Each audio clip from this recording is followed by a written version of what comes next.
september 2017, þetta fundur númer 3418 og 13. fundur ársins. Fyrir okkur liggur dagskrá í 9 liðum. Þá það fyrsti dagskrárliður. Númer 1 aðalskipulag Akureyrar 2018 til 2030. Ingibjörg Ólöf Ísaksen bæjarfulltrúi tekur til máls.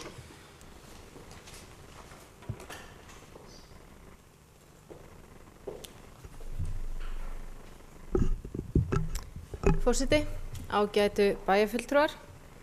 Á fundi skipulagsráðs 16. ágúst síðastliðinn var tillögu að aðalskipulagi Akureyrar 2018 til 2030 vísað til bæjarstjórnar. Vinnsla aðalskipulagsins hófst í nóvember 2015. Bjarki Jóhannesson skipulagsstjóri höfundur aðalskipulagsins og Landslag EHF sér kortagerð. Skipulag áætlun sem ætlað að stýra ferli, flæði eða röð atburða til þess að ná æskilegum niðurstöðum eða markmiðum. Með því sköpuð framtíðarsýn fyrir samfélagið, uppbyggingu þess og framtíðarþróun. Skipulag byggir á staðreyndum og skilgreinir markmið og stefnu þróun samfélagsins. Það skapar grunn fyrir deiluskipulag og skammtíma ákvarðanir, auk þess sem það rammi fyrir aðgerðir sem eru nauðsynlegar fyrir framkvæmdir. Með því segjum við hvers konar umhverfi við viljum búa í, hvernig við viljum fara að því að skapa það umhverfi og hverju við þurfum hugsanlega að fórna í staðinn. Aðalskipulag snýst fólk. Fólkið sem býr í bænum og það umhverfi sem við lifum í. Það snýst einnig fyrirtækin í bænum. Hvaða fyrirtæki við viljum laða að okkur til að skapa atvinnu og tekjur fyrir bæjarfélagið. Það snýst líka fjármagn, því án fjármagns getum við ekki byggt þann bæ sem við óskum. Með skipulagi eru réttindi og kvaðir skilgreind til að forðast hagsmunaárekstra. Aðalskipulagi einnig grundvöllur fyrir ýmis samskipti ríkis og sveitarfélaga og liggur til grundvallar fyrir ýmsa grunngerð, svo sem vegaframkvæmdir, veitur og stofnanir. Með skipulagi tryggður faglegur undirbúningur mannvirkjagerðar og virkt eftirlit með því að kröfum öryggi, endingu, útlit og hagkvæmni bygginga og annarra mannvirkja sé fullnægt. Aðalskipulag Akureyrar 2018 til 2030 byggir að miklu leyti á grunni núgildandi aðalskipulags sem frá árinu 2005. Ýmsar forsendur hafa þó breyst, eins og til dæmis ný skipulagslög og skipulagsreglugerð, sem og breyttar áherslur í skipulagsmálum sem tilkomnar eru með aukinni áherslu á náttúruvernd, minjavernd, mengunarvarnir, nýtingu auðlinda og sjálfbæra þróun. Þá gert ráð fyrir að unnin skuli umhverfisskýrsla sem gerir grein fyrir áhrifum markmiða og almennra ákvæða á umhverfi, samfélag, efnahag og fleira. Aðalskipulagið sýnir stefnu landnotkun, samgöngu og þjónustukerfi og umhverfismál Akureyrar út skipulagstímabilið.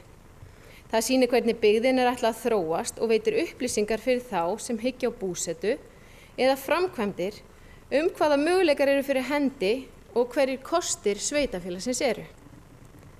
Aðalskipulagið byggir þéttingu byggðar á þessum breyttu forsendum. Af staðbundnum þáttum ber hæst viðbót Hríseyjar og Grímseyjar við Akureyrar kaupstað. Sökum landfræðilegrar sérstöðu sérstök umfjöllun eyjarnar, en henni þó fléttað saman við aðaltextann.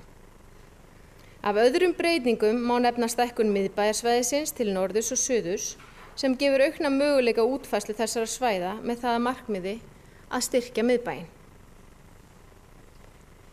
Akureyri vaxandi bær og gert ráð fyrir að íbúum fjölgi úr rúmlega 18.000 í 21.000 íbúa á skipulagstímabilinu. Þetta skapar þörf fyrir 160 til 220 nýjar íbúðir á ári að meðaltali. Lýðfræðileg aldurssamsetning íbúanna að breytast og staðreynd að Akureyringum fjölga mest í elstu aldurshópunum. Þörf fyrir nýjar íbúðir og það verkefni aðalskipulagsins að beina vexti bæjarins á þær brautir sem hentugastar þykja. Hagspá Hagstofu Íslands gerir ráð fyrir 1,8% fjölgun að meðaltali á ári. Ef íbúum fjölgar umfram þetta aðalskipulagið tekið til endurskoðunar. En það alltaf ákvörðun nýrar bæjarstjórnar í upphafi hvers kjörtímabils. Í aðalskipulaginu áfram lögð áhersla á eflingu og uppbyggingu miðbæjarins, svo og þéttingu íbúabyggðar með það að markmiði að bæta bæjarmynd og búsetuumhverfi og gefa kost á fjölbreyttum búsetukostum í vönduðu, fjölbreyttu og lifandi umhverfi. Lögð áhersla á að á Akureyri sé öruggt og fjölskylduvænt búsetuumhverfi með miklum lífsgæðum og vönduðum lífsskilyrðum bæjarbúa, þar sem allir geta fundið húsnæði og umhverfi við sitt hæfi. Með þéttingu byggðar verða þeir innviðir sem þegar búið að byggja upp betur nýttir. Stefnt á að sem flesti geti stundað atvinnu og iðju sína innan göngu eða hjólreiðafjarlægðar og að draga úr vaxtarhraða á áður óbyggðum svæðum. Því hafa skal í huga að Akureyri hefur takmarkað byggingaland. Síðan vinna hófst við skipulagið 2015 hefur það tekið ýmsum breytingum. Frumdrög að aðalskipulaginu voru send til umsóknar til nágranna sveitarfélaga, auk ýmissa stofnana og hagsmunasamtaka í byrjun mars síðastliðnum. Aðalskipulagsdrögin voru birt á vefsíðu bæjarins og íbúum gefin kostur á að senda inn ábendingar. Jafnframt var haldinn kynningafundur í Hofi 28. mars síðastliðinn. Umsagnir og ábendingar komu fram sem leiddu til breytinga á tillögunni. Helstu spurningar sem komu fram eftir birtingu á aðalskipulagsdrögum vörðuðu meðal annars Akureyrarvöll. En til lengri tíma litið stefnir KA á að byggja upp keppnisaðstöðu á sínu íþróttasvæði. Við það losnar Akureyrarvöllur til annarra landnota. Ekkert ákveðið með notkun Akureyrarvallar þegar hann losnar og ýmsar hugmyndir eru uppi og verður að skoða það gaumgæfilega áður en ákvarðanir verða teknar. Háværar gagnrýnisraddir voru uppi vegna íbúabyggðar í Kotarborgum í kjölfar kynningarinnar og komið hefur verið til móts við mótmælin og dregið verulega úr umfangi svæðisins og setti strangir skilmálar. Þjónusta við gámaflutninga verður áfram á Akureyri. Þar til uppbygging á Dysnesi komin til framkvæmdar. Flutningur fyrirtækja á Dysnes þarf að vera á forsendum fyrirtækjanna sjálfra. Drifkraftur fyrir slíka flutninga getur verið hátt lóðaverð og auknir möguleikar á athafnarými. Með tilkomu tíðari ferða skemmtiferðaskipa og umræðum loftmengun frá þeim þarf að horfa til rafvæðingar og bjóða upp á landtengingu skipana. Áformað að 2 háspennulínur verði lagðar bæjarlandið, Blöndulína 3 frá norðri og Hólasandslína 3 frá Rangárvöllum og austurum. Gerð krafa að Hólasandslína verði lögð í jörð, en það veigamikið öryggisatriði fyrir flug að og frá flugvelli. Í lokin má nefna opin svæði og útivist, en með tilkomu Glerárvirkjunar verður Glerárdalurinn aðgengilegri fyrir almenning til að njóta útivistar. Nýr grafreitur fyrirhugaður í Naustaborgum og lagði stjórn kirkjugarðanna fram þá hugmynd og myndi svæði samtvinnast því mikilvæga útivistarsvæði. Hér hefur í stórum dráttum verið farið yfir það hvað aðalskipulag Akureyrar snýst. Það breytingar sem hafa orðið á milli gerða aðalskipulaga og hvaða breytingar þetta skipulag sem nær til áranna 2018 til 2030 felur í sér. Eins og áður hefur komið fram hefur skipulagið tekið breytingum í ferlinu þar sem tekið hefur verið tillit til ábendinga íbúa. Áfram gefst íbúum tækifæri til að koma með athugasemdir og ábendingar og bendi ég þeim að senda þær til skipulagsviðs á netfangi skipulagsvið@akureyri.is. Á auglýsingatíma verða haldnir kynningafundir fyrir íbúa þar sem sérstakir þættir úr aðalskipulaginu verða teknir fyrir. Þessi tillaga að aðalskipulagi mun ef allt gengur að óskum taka gildi snemma á næsta ári og gilda til ársins 2030. Þó vert að hafa í huga að skipulag ekki og ætti ekki að vera meitlað í stein, heldur taka breytingum eftir aðstæðum eða kröfum samfélagsins hverju sinni. Ég legg til að bæjarstjórn samþykki að tillaga að aðalskipulagi Akureyrar 2018 til 2030, greinagerð, uppdrættir, umhverfisskýrsla og fylgigögn verði auglýst samkvæmt 31. grein skipulagslaga nr. 123 frá árinu 2010 og felur skipulagsvið að senda tillöguna til Skipulagsstofnunar í samræmi við 3. málsgrein 30. greinar sömu laga. Takk fyrir. Ingibjörg Ólöf Ísaksen, bæjarfulltrúi, hefur lokið máli sínu. Orðið er laust. Bæjarfulltrúi Eva Hrund hefur beðið orðið.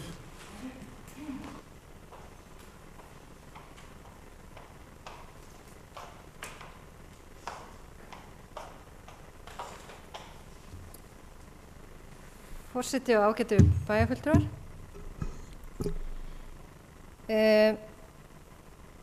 Það hefur greinilega mjög mikil vinna að fara í þetta aðalskipulag og hérna er vert að hrósa fyrir það.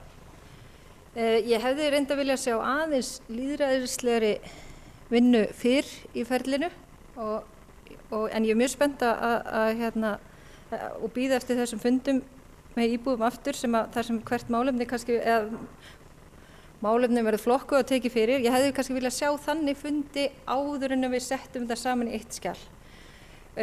Þannig held ég held nefnilega að fullt af bæjarbúum vilji og taka þátt í svona vinnu og hafi skoðunar á því. Eins og kannski bersýnilega kom í ljós á fundi sem var haldinn í Hofi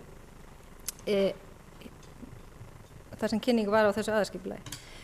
Það sem kannski bitbeinið er oft í svona skipulagum, það eru þéttingarreitirnir og það er eitt af því sem að ég situr ennþá í mér í þessu aðalskipulagi, það eru nokkrir reitir.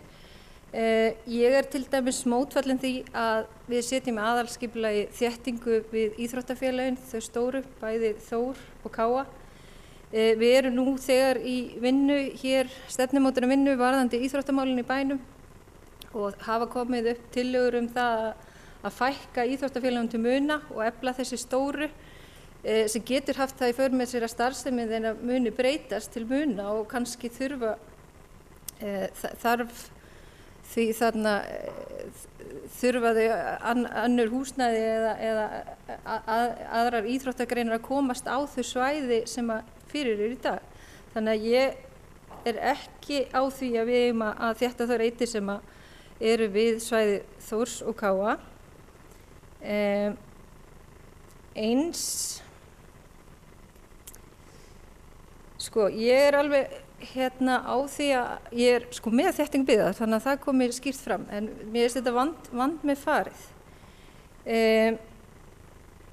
Ég er á því að við eigum að byggja við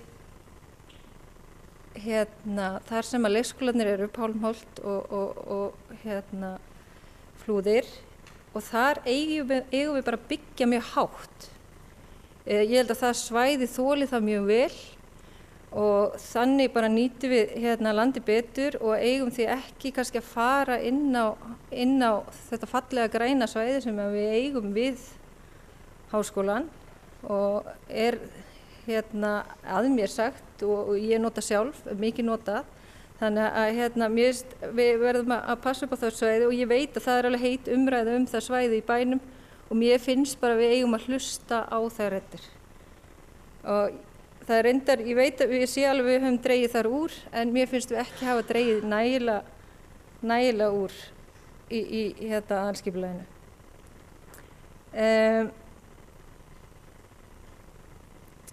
Ég ætla svona bara eiginlega að vaða úr einu í annað, þið verður bara að afsaka það. En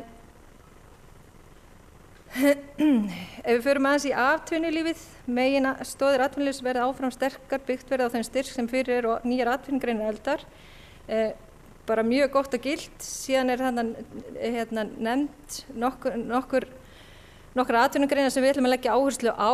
Mér fannst til dæmis að vanta það er verslun, við nefndum það ekki í þeirri upptalningu. Eins finnst mér í atvinnumálum að við þurfum að passa mjög vel að ýta ekki þeirri starfsemi sem fyrir er. Þá nefni ég til dæmis þá umræðu sem hefur verið varðandi hafnarsvæðið, að við þurfum að passa upp á það. Síðan kemur lögð hefur verið áhersla á nægilegt framboð af velskipulögðum atvinnusvæðum fyrir markvíslega starfsemi. Það hefur aðeins borið á kvörtunum þess efnis að þetta sé svifaseint hjá okkur í framkvæmdum og við séum seina að afgreiða mál og þannig að þetta eitthvað sem við þurfum að laga og mér finnst að við eigum að leggja áherslu í okkar aðalskipulag að vera með vönduð vinnubrögð hvað þetta varðar. Í kaflanum uppbyggingu nýrra hverfa hefði ég viljað bara að stæði skýrt og greinmerkilega að þar yrði gert ráð fyrir snjómoksturs losunarsvæðum og að haft verið í huga hvernig við ætlum að koma snjóm út úr þessum hverfum. Mér finnst það bara hafa verið ábótavant og bý sjálf í þannig götu að það er mjög erfitt að koma snjó þar út og ég veit að það er á fleiri stöðum í bænum. Þannig þess vegna finnst mér bara við eigum að hafa því aðalskipulagi að taka tillit til þessa.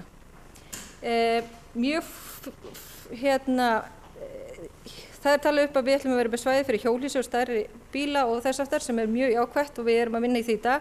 En þegar við erum með þessi svæði þá þurfum við líka að auglýsa þau vel. Þannig að bæjarbúar viti hvert þeir eiga að fara með hjólhýsi og stærri tæki og bíla. Því að þetta er stundum að valda pirringi á milli íbúa.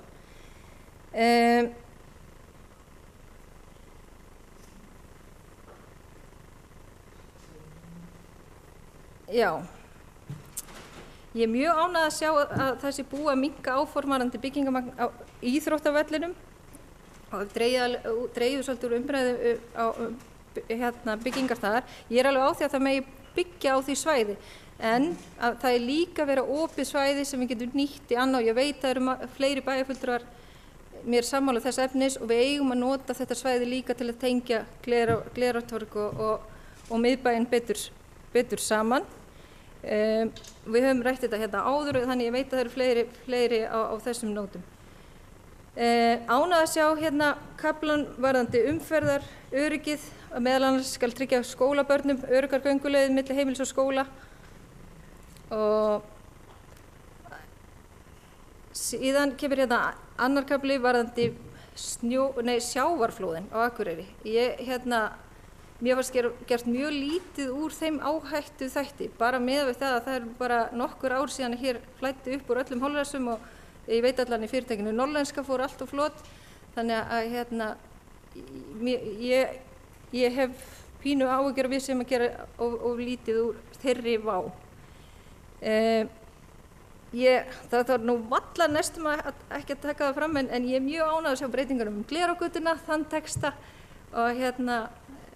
en þannig að það sé komið skýrt og greinmerkilega fram að ég er á því og við sjálfstæðismenn höfum verið á því að það þarf samt sem áður að tryggja umferðaröryggi mun betur heldur en við erum að gera í dag og þannig ég er mjög ánægð með þann texta sem að kemur þar fram að huga þurfa ásættanlegu umferðarflæði og örugg og greiðu aðgengi að höfninni og Hofi og ég er á því að bara við eigum að fara í þá vinnu sem fyrst að tryggja þar betra umferðaröryggi. Síðan varðandi bílastæðahús í miðbænum, ég er mjög ánægð að sjá að það sé komið inn í aðalskipulagið og líka þessi klausa hér ekki ætti heldur að dreifa bílastæðunum of þannig að það skapist ekki óþarfa umferð milli fjarlægra hluta miðbæjarins í leit að bílastæðum. En ég til bara núverandi deiliskipulag sé einmitt þannig að bílastæðum sé dreift þar, þannig að ég er bara mjög ánægð að sjá þessa klausu í aðalskipulaginu. Varðandi strætisvagnana og almenningssamgöngurnar, mér finnst heldur langt gengið þegar við tökum fram í aðalskipulagi að við ætlum að vera með 4 vagna á 6 mismunandi leiðum. Mér finnst bara að við eigum að taka þar fram að þetta sé bara kerfi sem að við séum ætlum að sífellt að reyna betrumbæta, ekki að festa eitthvað, við ætlum að hafa svona nákvæmlega í aðalskipulagi.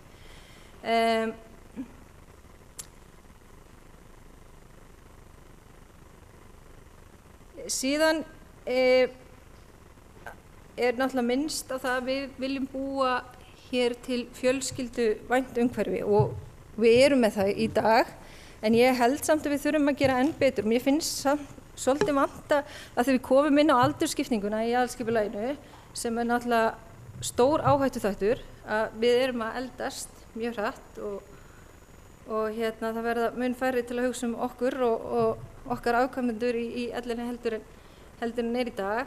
Þannig að mér finnst vanta í aðalskipulagi að við ætlum að reyna að bregðast við þessu.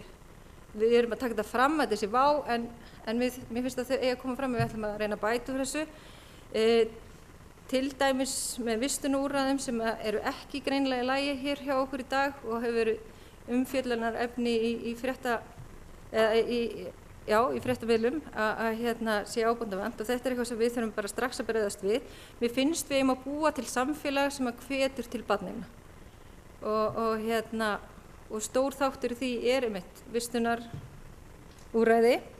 En talandi einmitt leikskólann, því að aðalskipulaginu kemur fram að skal miðast við að setja nægilegt leikskólarými í hverju skólahverfi. Ég er ekkert endilega á því að það eigi að vera fast þannig. Við eigum bara að vera með nægilegt leikskólarými á Akureyri. Því ég er á því að við eigum að foreldrar eigi að hafa frjálst val hvert sendi börnin sín í leikskóla eða skóla. Þannig að mér finnst ekki að við eigum að festa þetta í aðalskipulagi.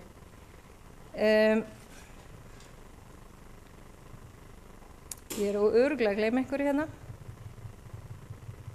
Ég ætlaði ekki alveg að fara fyrst upp á eftir Ingibjörgu en fyrst að enginn bauð sig fram. En ég ætla þá bara að nýta tækifæri að koma aftur og eftir en ég vil samt þakka þakka fyrir vinnuna sem hefur verið lögð í þetta. Mér finnst þetta svolítið hafa verið á herðum eins manns, þessi vinna, gríðarlega mikilvæg vinna og hefði kannski mátt vera drift betur en margt mjög vel unnið eins og ég reyndar komið á framfæri áður en eins og ég sagði áðan, kannski hefði mátt byrja framar í ferlinu með lýðræðislegri vinnubrögð í þessu verkefni. En ég er ánægð að heyra við ætlum allavega að vera með góðar kynningar og þá er þá náttúrulega möguleiki á að koma athugasemdum á framfæri með það sem að betur fara. Bæjarfulltrúi Eva Hrund hefur lokið máli sínu, næst tekur til máls bæjarfulltrúi Sóli Björk.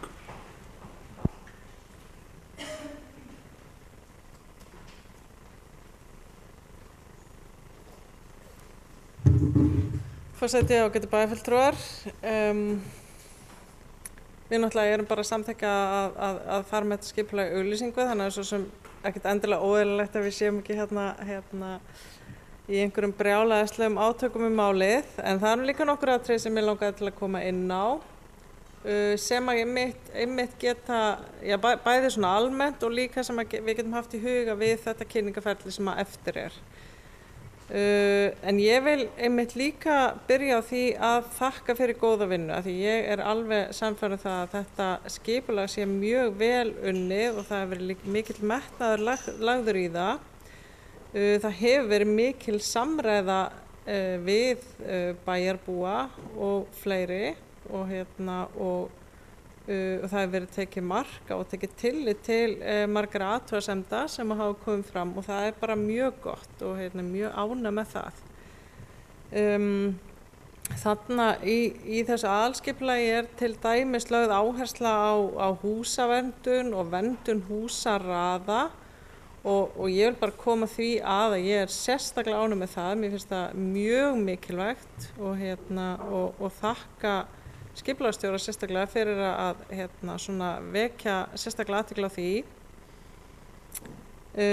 Og þétting byggðar hefur náttúrulega verið þarna dálítið þema og það er auðvitað bara meira en að segja það. Flestir eru einhvern veginn pólitískt sammála að þétting byggðar sé af hinu góða, að nýta betur þá innviði sem við höfum. En síðan kemur aftur það að fólk hefur oft mjög miklar athugasemdir við það sem að gert er í þeirra nágrenni. Og eins og stundum er sagt kannski í svona hálfkæringi að þá sem sagt er fólk til í ýmislegt nema bara ekki í eigin bakgarði. Og það er bara þannig að það er flókið að þetta byggð og við þurfum að gefa okkur tíma til þess og við þurfum að vera bara dugleg í þessum samræðum.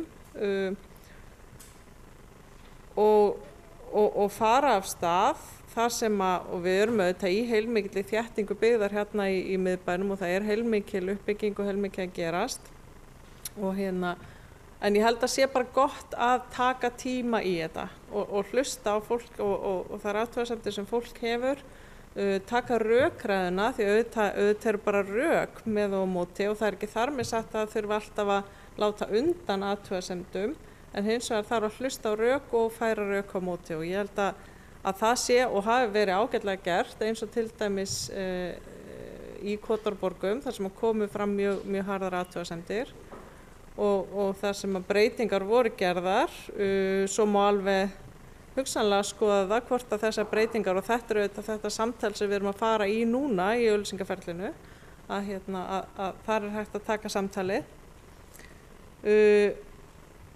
og svo ég fari kannski líka bara inn í þetta samtal að þá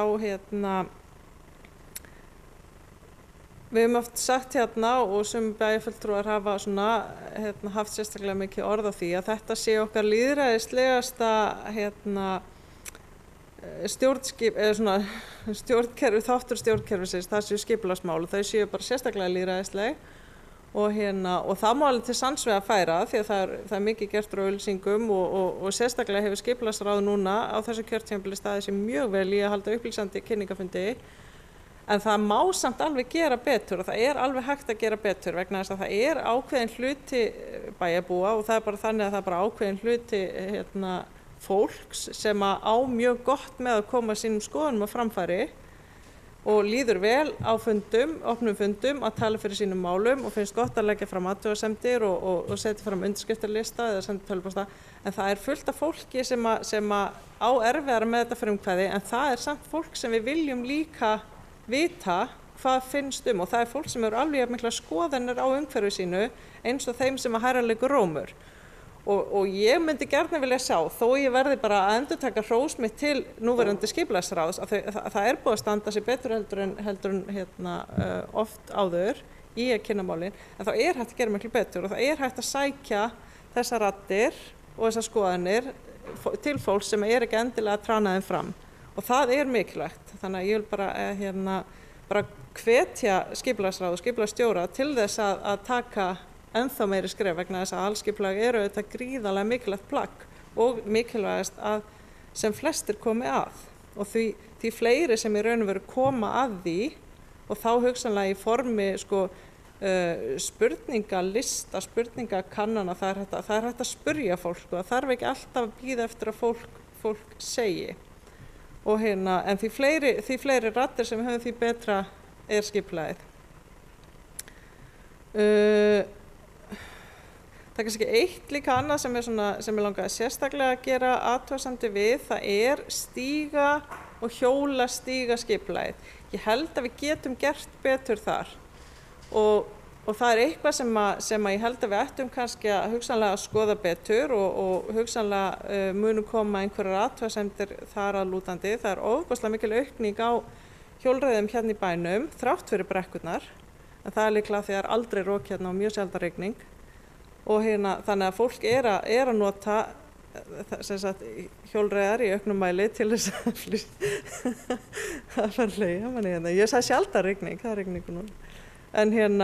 En fólk er að nota í auknum mæli og ég held við ættum að horfa virkilega til framtíðar með það. Og það eru til ágætis greinar og úttektir, til dæmis veit ég af verkefni sem var unnið í Háskóla Íslands fyrir nokkrum árum þar sem er verið að tala sem sagt hvernig fólki líður með að nota mismunandi hjólreiða stíga eða tækifæri og ég hvet til að skoða það vegna þess að þar kemur í ljós að þetta með að hvort á að hjóla á götum eða gangstéttum eða hjólreiðastígum eða blönduðum stígum, þetta er eitthvað sem við þurfum bara virkilega að hugsa hvernig við viljum hafa og sérstaklega í nýju hverfum og þar sem við erum að þétta byggð. Þá verðum við að gera mjög vel ráð fyrir því að þetta fari aukandi og færist í aukana, þar að segja að fólk nýti sér hjól til að ferðast á milli staða. Í sama anda þá náttúrulega kannski hugsa ég með mér hvað með, við höfum oft talað að það sé mjög mikið af bensínstöðum í þessum bæ Nú ég allavega mjög bjartsýn á rafvæðingu bílaflotans og held að það muni ganga vel og við þurfum þá að hugsa líka hvað ætlum við að gera með allar þessar bensínstöðvar, hvað ætlum við að hafa þar. Ég ekki viss að við þurfum að endilega og ég held að það sé bara gott og ég styð það í þessu skipulagi ekkert sérstaklega gert ráð fyrir einhverju brjálæðislegum aukningu á hleðslustöðvum og ég held að það megi alveg fara svona rólega í það vegna þess að batterín í bílunum í það mikilli þróun að það ekkert víst að það þurfi að hafa einhvern ólegan fjölda hleðslustöðvum. Þannig þurfum við bara að vega saman þróuninni og því sem og því sem að koma og vera svolítið á tánum hvernig við ætlum að líta til þessa.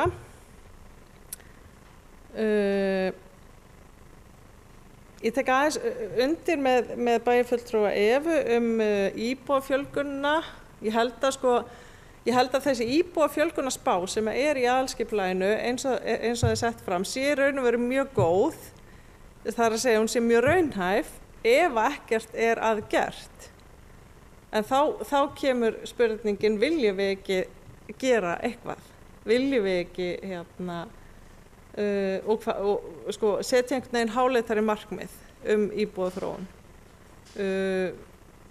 Og þannig að það er svona eitthvað sem maður velti fyrir sér, en ég hef engar efasemdir þannig að sé þessa spá, en það er spurning hvort að við kannski viljum að raunveruleikinn verði öðruvísi en hann stefnir í að vera og það mætti alveg taka í þessu samhengi. Ég tek líka undir með snjólosunarsvæði, það er mikilvægt að skilgreina snjólosunarsvæði og líka einmitt það að undirbúa, að því við sjáum sums staðar þar sem verið að losa snjó að þar þolir undirlagið ekki snjólosunina því að það auðvitað gríðarleg drulla sem fylgir með þessu. Þannig að það þarf auðvitað að búa undirlagið kannski sérstaklega undir snjólosun og hugsanlega væri einmitt þá líka hægt að gera ráðstafanir eins og til dæmis með því að leiða affallsvatn til þess að bræða snjóinn hraðar eða eitthvað þannig. En þetta eitthvað sem ég held að við þurfum að hugsa aðeins betur og ættum að hugsa aðeins betur. Af því að þetta náttúrulega bara þannig að snjórinn bara svona mjög mikið atriði í þessum bæ og flest eða mörg allavega elsku við hann en við viljum samt losa okkur við hann á kunnsvæðum. Þannig það bara eitthvað sem við þurfum að horfast í augu við að kosta pening og eitthvað sem við viljum gera.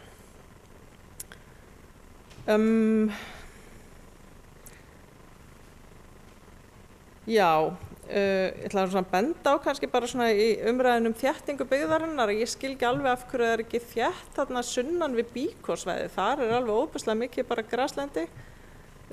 Man ekki hvað gatan heitir sem liggur þarna en þannig flísaverslun og rúmaverslun og eitthvað meira en þarna finnst mér svæði sem dálítið einboðið að skoða til þéttingar og eins líka og það kemur þarna fram mér langar samt að ýta sérstaklega við því það hvernig við ætlum að planta inn í bænum planta trjám af því ég held að það sé mikilvægt og einmitt þetta svæði sem ég að tala hana fyrir sunnan Bíkó þar hefur verið þessi plöntun sem frá götunni og milli götunar og iðnaðarhverfisins í Fjölnisgötu og þar búið að planta trjám og var bara gert á mjög framsýninn hátt þannig að ég held að það eitthvað sem við ættum að nýta okkur betur það svona að skilja á milli svæða og einmitt af því að oft eins og til dæmis bara svona iðnaðarstarfsemi ekkert sérstaklega fögur á að líta og kannski það aðeins tala það í greinagerðinni að fegra og passa vel aðkoma að bænum en ég held að þetta eigi bara víðar í bænum þar sem við ættum vera bara duglegri að nota gróður til þess að skilja að og fegra og það getur líka verið mun betra í rekstri heldur en þetta gras sem við erum mikið með út allt. Og svo bara eitt að lokum, held ég að segja lokum hjá mér, að það strandlengjan. Við erum auðvitað ekki með neina náttúrulega eða allavega eitthvað mjög takmarkaða náttúrulega strandlengju, en það samt sem áður þannig að þessi uppfylling og þetta sem við höfum verið að gera, það verður innan gæsalappa náttúrulegt vegna þess að náttúran kemur sér fyrir þar. Og þess vegna þurfum við svolítið að hugsa nú eru áætlaðar breytingar þarna og meðal annars þarna í horninu, við Leiru, við Drottningabrautina og við Leirunestið, þar sem smábátahöfnin á að koma, að þar hefur komið sér fyrir alls konar fuglalíf og þegar náttúran kemur sér fyrir. Þannig mér finnst að við þurfum að passa það svolítið, við þurfum að hugsa það svolítið að þó þetta sé ekki lengur náttúrulega strandlengja, þá þetta náttúra. Og við þurfum að hugsa líka og hvernig við ætlum að bara láta hana vera, þannig að sé ekki alltaf verið að hræra í þessu svæði. Þannig að vistkerfi get ekki komið sér fyrir vegna þess að einmitt að við eigum ekki ótakmarkað land og eigum bara mjög takmarkað land á Akureyri. Við þurfum að, þeim betur að huga að okkar vistkerfi sem hluti af bænum okkar og bæjarlandinu. Og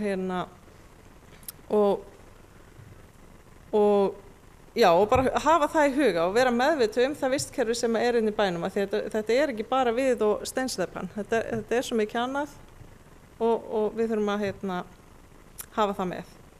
Takk fyrir mig í bili. Bæjarfulltrúi Sóli Björk hefur lokið máli sínu. Næst tekur til máls bæjarfulltrúi Gunnar Gíslason.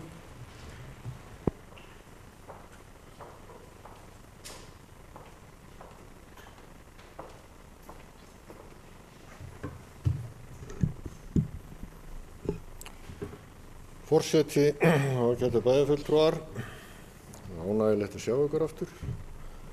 Fyrir alla þessa bið í sumar. Við erum að fjalla merkilegt plagg sem aðalskipulag Akureyrar fyrir næstu 12 árin. Þetta stefnumarkandi plagg og hefur heilmikið með það að segja hvað sýn við höfum á þróun sveitarfélagsins á næstu árum. Þetta plagg þá markar náttúrulega markar ákveðin ramma sem við síðan ætlum að vinna innan. En eins og kom fram í máli bæjarfulltrúa Ingibergar Ísaksen að þá það alveg rétt að þetta þarf að vera lifandi og við þurfum að vera tilbúin til að breyta því ef að til þess kemur og erum iðulega að gera það. Hins vegar náttúrulega langæskilegast að við leggjum þó það mikla vinnu í þetta að sýnin sé skýr og plaggið sé sem næst því sem við viljum hafa. Ég get alveg tekið undir það eins og þeir sem á undan mér hafa talað hér og þakka fyrir vinnuna við þetta plagg. Hún búin að vera mikil og heilt yfir góð. Hins vegar get ég líka tekið undir ákveðna gagnrýni á ákveðna þætti. Ég hefði til dæmis viljað sjá eins og bæjarfulltrúi Sóley minntist á áðan, fleiri kynningafundi og umræðufundi út í bæ áður en við værum að taka þetta hér til afgreiðslu og auglýsingar. Ég hefði líka viljað sjá þetta plagg í þessari mynd sem það kannski einni umræðu fyrr inn í bæjarstjórn áður en það fyrir auglýsingu. Því að þegar maður fer að rýna plaggið þá eitt og annað sem að við getum alveg gert betur. Það náttúrulega verið að taka á mjög mörgum þáttum. Við erum að tala umhverfismál, við erum að setja stefnu hvað varðar samgöngur, við erum að tala lífið í bænum, hvernig við viljum skapa okkar umhverfi, hvers konar samfélag við viljum búa í og þar fram eftir götunum. Það má eiginlega lesa í gegnum þetta plagg að það gríðarleg áhersla lögð á það að fólk geti sótt vinnu eða þjónustu gangandi eða hjólandi. Það lögð áherslu á það að þær samgöngur séu greiðar og þær séu öruggar. Ég held við getum allir í sammála það að svo eigi að vera. Það verið að leggja til og velta því upp eins og ég skil þennan texta að þjónusta og verslun verði aukin út í hinum einstöku hverfum. Þetta hefur gengið sumstaðar en alls ekki allstaðar og maður svona veltir í fyrir sér hvort það þurfi þá ekki setja eins meira kjöt á beinin hvað þetta varðar ef menn ætla sér að marka þessu einhverju stefnu eða ákveðna línu. Það svona horft frekar til bílsins svona með neikvæðu hugafari og það náttúrulega fyrst og fremst öryggismálin, það eru mengunar valdurinn sem hann vegna þess að hann náttúrulega losar heilmikið kolefni og farandagötum. Hins vegar gerum við okkur náttúrulega vonir það að bíllinn verði umhverfisvænni á næstu árum. Það tekið á nagladekkin, það rætt svifryk og þetta náttúrulega sótt í samgöngustefnuna gerir ég ráð fyrir og þar fram við götum. Þetta allt saman gott og blessað og eins og bæjarfulltrúi Eva Hrund kom inn á áðan að þá sem betur fer búið að klippa út úr þessu plaggi kaflan Glerárgötuna. Menn að verða aðeins raunsýnni á það vonandi að hvað þarf í miðbæinn, bæði bílastæðum og umferðarflæði þurfa að vera nokkuð öruggt. Það tekið fram þarna í plagginu til dæmis að miða við þá umferðarspá sem liggur fyrir að þá sé nokkuð ljóst að það geti orðið allmikil umferð og kannski óþarflega mikil á nokkurum stöðum í bænum og þar Þórunnarstræti nefnt, Borgarbrautina við mannrétt og Glerárgatan og þetta liggur fyrir þeim tölu upplýsingu sem eru í þessum gögnum. Og þetta allt atriði sem við þurfum að hafa í huga. Það líka umhugsunarefni eftir að hafa lesið skjalið, þessar 132 blaðsíður, það sem ég teki á þáttum svona hér og þar, það verið að fjalla almenningssamgöngur á 1-3 stöðum og miðbæinn á 1-2-3 stöðum, hvort það sé þá ekki eðlilegt samræmi í þeim texta sem þarna kemur fyrir. Og þar finnst mér að mætti kannski aðeins huga betur að hvernig samræmið í textanum. Ef ég horfi á miðbæinn þá náttúrulega kemur fram að það ekki búið að staðsetja samgöngumiðstöðina, menn hafa tekið úr textanum þrengingu og tilfærslu Glerárgötunar. Það líka tekið fram í textanum að það sé verið að vinna að breytingum á Hafnarstrætinu sem eigi að gera götuna svona vistlegri og ánægjulegri hvað upplifun varða fyrir íbúana. Mér langar til að benda á í þessu samhengi að allt þetta þrennt gengur í raun gegn því deiliskipulagi sem samþykkt fyrir miðbæ. Og þetta hlýtur að kalla á það að það verið tekið upp vegna þess að deiliskipulagi fyrir miðbæinn gerir til dæmis ráð fyrir því að í Hafnarstrætinu sé semst hægt að leggja bílum beggja vegna þess að það búið að fækka svo mikið bílastæði. En ef við erum að fara að byggja hérna bílastæðahús sem tekur alltaf 150 bíla eins og lagt til í þessu plaggi, þá kannski búið að leysa það mál. En þá þarf líka að taka tillit til þessi deiliskipulagi. Þannig mér finnst að menn þurfi aðeins að skoða það hvernig farið í þessar framkvæmdir. Við byggjum ekki bara bílastæðahús þvert gegn því deiliskipulagi sem til staðar eða breytum Hafnarstrætinu þvert á það sem sagt í deiliskipulagi. En við þurfum að átta okkur á því að við erum að leggja hérna ramman akkurat fyrir deiliskipulagið í þessu aðalskipulagi. Þannig það að vera þá ákveðið samræmið þarna milli og ef við veltum þessu steini við þá hljótum við að velta því næsta líka og taka því sem upp kemur. Svo aðeins varðandi almenningssamgöngunar. Ég velti fyrir mér í sambandi við texta sem þar lagt mikið upp úr því að almenningssamgöngur séu greiðar og þær séu þannig úr garði skipulagðar eða gerðar að þær séu raunhæfur valkostur í stað einkabílsins. Og ég held að það sé bara ágætis stefnumál. Hins vegar að þá svo nákvæm lýsing í raun og veru á því leiðarkerfi sem við erum með nú þegar og tala þar fjölda vagna og fjölda leiða og þar fram í göttum sem ég velti fyrir mér sem má skilja sem svo að það eigi raun og veru bara að vera þannig en ekkert rætt frekar til dæmis það að ef að hagakerfi kemur inn, hvað þá þessi hverfi í síðuhverfinu sem ávallt til nýbygginga. Það náttúrulega leiðarkerfi sprungið eins og það lítur út í dag. Þannig að ég kalla á almennari texta almenningssamgöngur en kannski þess eðlis að við séum að sjá í honum einhverja þróun. En það stendur annar staðar aftar í plagginu að almenningssamgöngunar og séu til endurskoðunar og þurfi að endurskoða. Þannig að þetta þarf einhvern veginn að harmonera saman. Enda þar bent á það líka að það þurfi og menn hafi væntingar það að tengja flugvöllin og tjaldsvæði og hömrum inn í strætisvagnakerfið. Og þá náttúrulega komum við öðrum þætti sem snýr að aðalskipulaginu sem slíku. Við erum að sjálfsögðu að það verið að leggja hérna til þéttingu byggðar á forsendu þess að nýta grunnkerfi bæjarins betur. Ég held við séum öll sammála það að við eigum að gera það þar sem hægt En við þurfum líka að velta því fyrir okkur hvaða aðrar ákvarðanir í þessu skipulagi hafa útgjalda hvetjandi afleiðingar.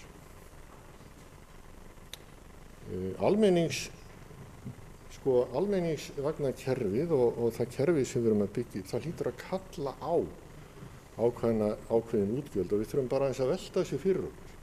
Vegna þess að á einu stað í textanum stendur að útgjöldin, að það sé gjaldfrjálst í strætó árið 2017. Annar stað stendur að strætó verði gjaldfrjáls áfram. Nú hafa menn verið spurðir hér hvort að menn séu tilbúnir til þess að taka upp gjöld í strætisvagnakerfið ef við ætlum að þétta kerfið og fjölga vögnum. Menn hafa ekkert útilokað það. Ég velti fyrir mig erum við sem búin að taka þessa pólitísku ákvörðun að vilja hafa þetta svona áfram.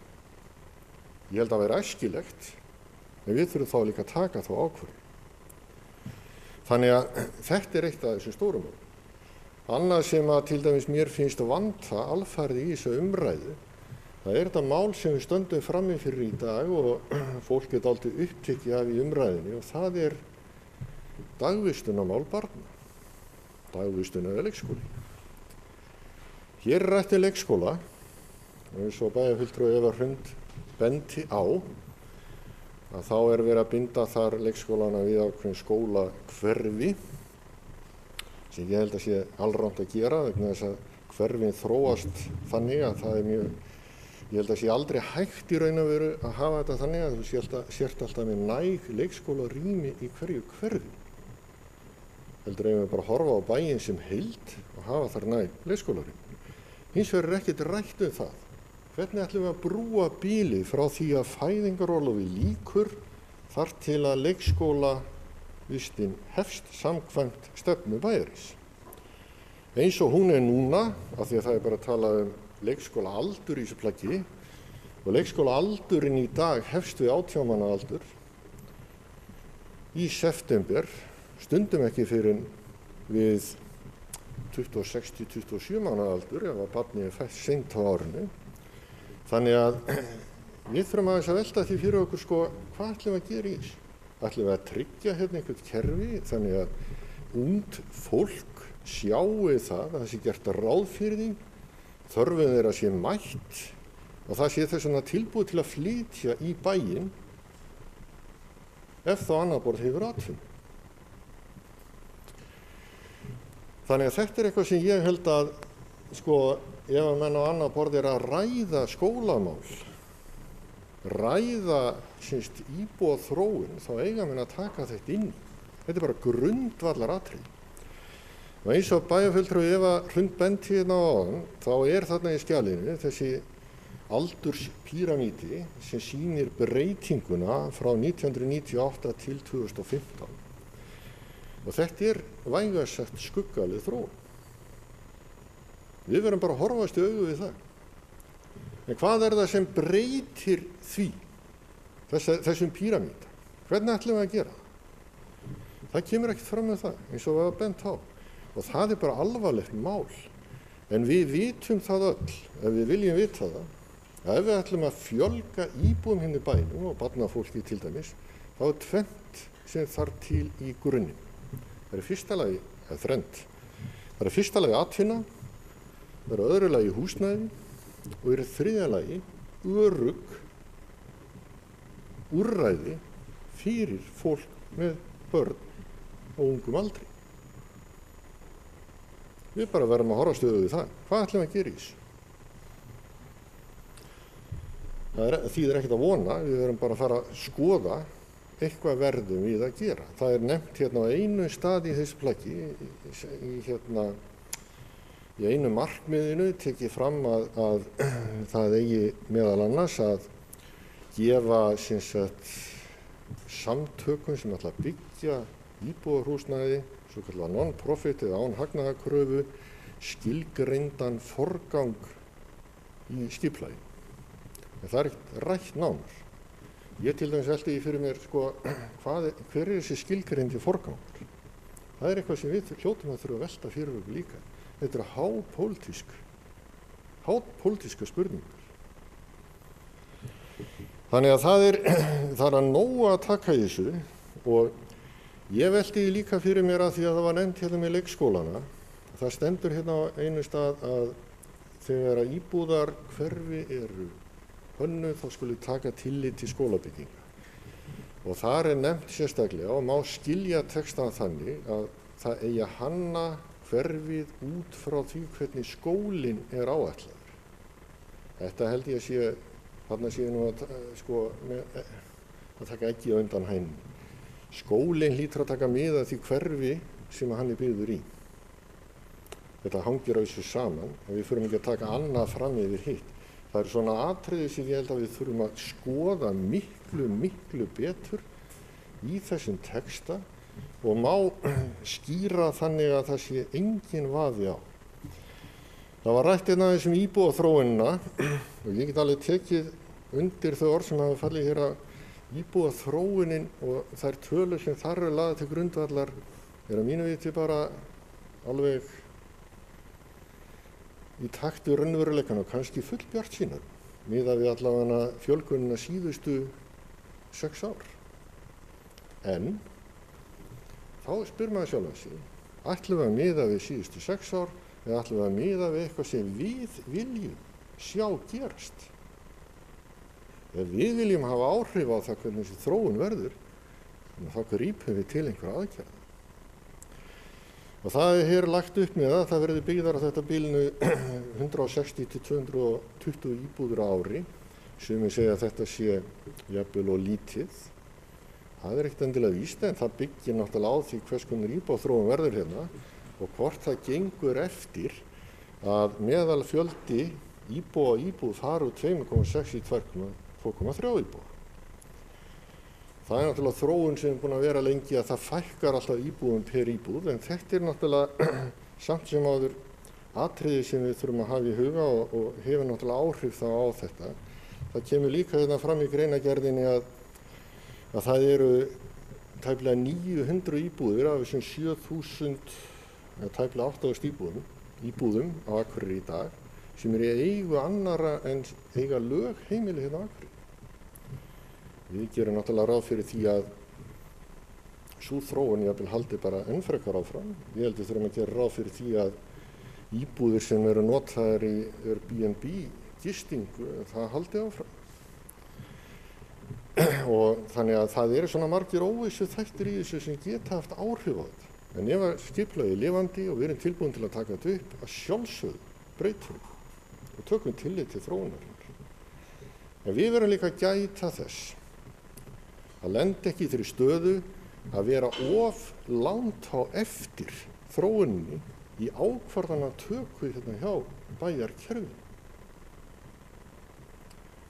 Það gæti farið svo að það að gera seinni hluta hagahverfis kláran fyrir frekari íbúðabyggingar, að það sé jafnvel fullseint farið af stað. Það er búið að taka ákvörðunina sem betur fer og við þurfum að passa okkur á því að þó við séum að gera ráð fyrir þéttingu í bænum, að þá mun þéttingin alltaf taka margfalt lengri tíma en við reiknum með. Og þá verðum við að hafa önnur svæði til þess að vinna með og byggja. Og það er verið að gera ráð fyrir því hérna sem betur fer, gott mál. Spurningin er bara hvernig við skipuleggjum svæði. Og en ég ætla svo aðeins að koma inn á þessa þéttingareiti vegna sem ég finnst þeir skipta gríðarlega miklu máli og nefni það að það töluvert lagt upp úr því í þessum texta að við byggjum upp svona jákvætt umhverfi sem tekur utan íbúan, lætur honum líða vel og hann sé öruggur. Þetta svona einhvern veginn, þetta svona gegnum gangandi í þessu. Það tekið fram að það þurfa að leggja mikið upp úr útivistarsvæðum. Og af hverju? Jú, það tekið fram í textanum að rannsóknir sýni það að þar sem íbúar eiga gott aðgengi að opnum og grænum svæðum, að þar líði fólki almennt betur. Við þurfum að gæta okkar í þessu. Við getum ekki verið að ganga það mikið á grænu svæðin að við staupum þessu í einhvers konar hættu. Og þarna þarf að koma til einhvers konar jafnvægi. Ég hef lýst því áður yfir og geri það bara enn, að ég alfarið á móti því að ganga þetta langt inn á Kothorborgirnar eins og lagt til í þessu skipulagi. Ég hef sagt það og tek undir með bæjarfulltrúa með það. Við getum byggt á leikskólalóðinni og þar aðeins fyrir ofan, en við getum bara byggt aðeins herra. Það verið að tala um að setja þetta 100 til 200 íbúðir og það ekkert mál að koma því fyrir, án þess að taka allt þetta svæði undir. Ef að framtíðin sýni það að það sé einhver þörf fyrir að ganga frekar á þetta svæði, þá skoðum við það, en okkur liggur ekkert á. Og við þurfum ekkert að vera að teikna þennan rana þarna í austurátt eftir þessu svæði. Og ég skil bara ekki til hvers, þetta eru örfá hús sem kemur það. Öðru lagi, þá erum við að ganga á íþróttasvæðin 2, eins og bæjarfulltrúi Eva Hrund bent á. Ég ætla að mótmæla því líka. Og ég geri það á grundvelli þess að við sjáum ekkert og erum ekkert búin að sjá ennþá hvernig við viljum sjá þetta íþróttauppbygginguna þróast. Við höfum því miður gert þau mistök á Akureyri að dreifa íþróttamannvirkjum allt of mikið. Þannig að við erum ekki að ná ákveðinni samlegð út úr ákveðinu mannvirkjum sem gætu legið saman. Þegar maður kemur erlendis þá sér maður þetta í allt öðru ljósi. Og ég vil bara leggja á það áherslu að við bíðum alfarið með það að skipuleggja þessa reiti á kastsvæðinu við Þór sem íbúðabyggingasvæði og líka það sem við kallum San Siro, sem græni bletturinn, austan við Lundaskóla og sunnan við Káahúsið. Og ég ætla að benda á það að þetta svo kallað San Siro svæði, þó að Káamenn kom ekki til með að nota það, þá sé ég nú ekki betur en að við þurfum aðeins að velta því fyrir okkur ef að við fjölgum mikið íbúðum í Lundahverfi, komum við þá ekki til með að þurfa að bregðast við, bæði varðandi leikskólapláss, við bregðast við gagnvart skólanum og hvað ætlum við þá að gera? Við getum ekki lokað þessar stofnanir bara inni eins og þessi áætlun gerir ráð fyrir. Það eru hugmyndir hér uppi ýmiss konar mannvirki til viðbótar varðandi íþróttunum, til dæmis fjölgreinahús, frjálsíþróttahús og fleira. Og það liggur í hlutarins eðli að við hljótum að reyna að skoða það, að byggja þessi mannvirki þegar til kemur á svæðum þar sem við náum ákveðinni samlegð út úr rekstri. Þess vegna þessi svæði mikilvæg.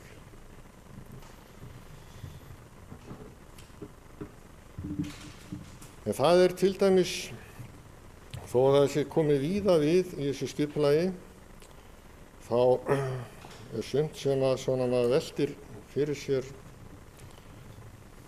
af hverju nefnt sérstaklega. Og það kannski bara svona spurningar eins og til dæmis þetta með það sem fjallað trúfélög, að það verið að tala um að það sé nauðsynlegt að Akureyrar kirkja og Listagilið auki samstarf sín á milli en ekki útskýrt hvers vegna. Og þá kveiknaði allt inn hjá mér, þetta mjög aftarlega í skjalinu, það hvergi minnst á almenningssalerni. Hvergi minnst á almenningssalerni í öllu plaggi. Hvernig ætlum við að leysa þau mál? Ég veit það á að vera í Listagilinu. En það nóg? Ekki bara eðlilegt að við fjöllum þá það líka í þessu samhengi? Svo er spurning og ég veit ekki til þess og það bara eitthvað sem þarf að leiðrétta. Hér stendur að sorp sé brennt í Grímsey. Mér vitanlega ekkert sorp brennt í Grímsey. Ég veit ekki betur en sé allt flutt í land. Og það kannski, þetta kannski smáatriði, en þetta atriði sem þarf að hafa í huga. Og vegna þess að það eru atriði þarna sem má skoða betur, þá velti ég því upp, ekki eðlilegt að bæjarstjórn vinni þá þetta plagg örlítið betur áður en það sett í auglýsingu. Ég bara kastaði þetta inn í umræðum. Ég ætla að láta þetta gott hitta í bili. Takk. Bæjarfulltrúi Gunnar Gíslason hefur lokið máli sínu. Næst tekur til máls bæjarfulltrúi Preben Jón.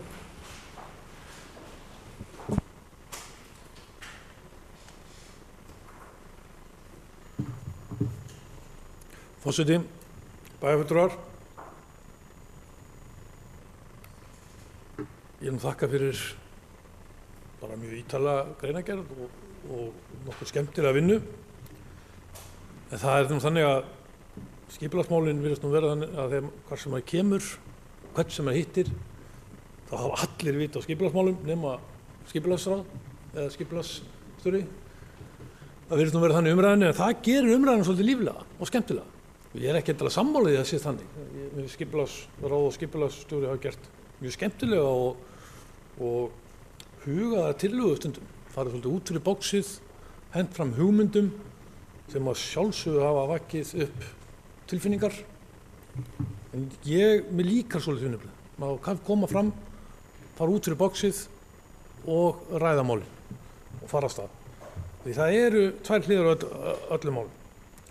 Ég er mjög ánægður með þetta markmið að þétta byggð. Og við höfum raun og veru gert töluvert of lítið af því að mörgu leyti.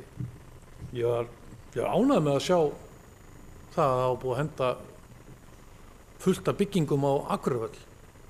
Ég var á móti því, en það hefur enginn þorað að gera þetta áður. Hér er bara byggja á svæðinu. Við risum upp bara, að byggja hérna. En við þorum aldrei að taka umræðan, hvað eigum við raunverulega að gera við Akureyrarvöll? Það best við gerum ekki neitt. Og núna er staðan þannig, við viljum ekki gera neitt. Af því við bara erum ekki til í umræðina. Við höfum ekki kjark í hana. Ég er stundum ekkert hissa á því. Nú varandi þéttingu byggð, ég ætla að vera ósammála í Gunnari, það er nú kannski ekki í fyrsta skipti, en mér finnst bara flott mál að byggja hérna upp á klöppunum. Sjálfsögðu þarf að taka tillit til umhverfisins. Flottar lóðir, frábærar lóðir, verndun græna svæð og annað. Ég er sammála við hafa grænt svæði í kringum okkur, en Akureyri, það er alveg saman hvert þú lítur. Það er grænt svæði út allt. Hringinn í kringum bæinn, út öllu bæjarmörk, og við hefum mjög stutt í mjög flott aðgengi að grænu svæði. Það eru ekki mörg byggðarlög sem eiga svona útveitssvæði eins og Kjarnaskógur.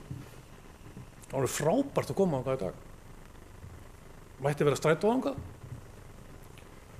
Og þá finnst mér frekar vont að sjá það í aðalskipulaginu þessum, og ég sammála þeim sem hefur komið upp að það negla niður strætóleiðir og strætóvagna inn í aðalskipulag. Hversu marga, kannski verðum við bara nokkuð frambóð sem ætla að vera með 6 vagna. Þá þurfum við að byrja á því að breyta aðalskipulaginu. Þetta er svona rammpólitískt mál. Og strætó út á flugvöll, sumir vilja gera það.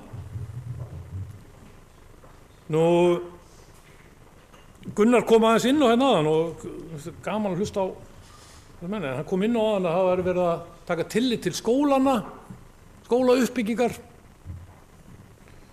Bæjarfulltrúi Gunnar að það væri rangt að gera það þegar maður væri að byggja svona í að því að þarna værum við að taka tillit til X-ins en ekki hænunnar. En á móti viltu taka tillit til X-ins þegar við erum komið að uppbyggingu og þéttingu byggðar á Lundasvæðinu, eða kringum Lundaskóla. Þetta var svona aðeins, ég alveg hjó eftir þessu. Það ekki fyrst sem við Gunnar til að rökraða. Nú, ég get tekið undir heila flest allt sem hefur verið komið hérna upp þó að við getum hendi fram og tilbaka. Hvernig maður á að losa sig við snjóinn og snjólosun og annað.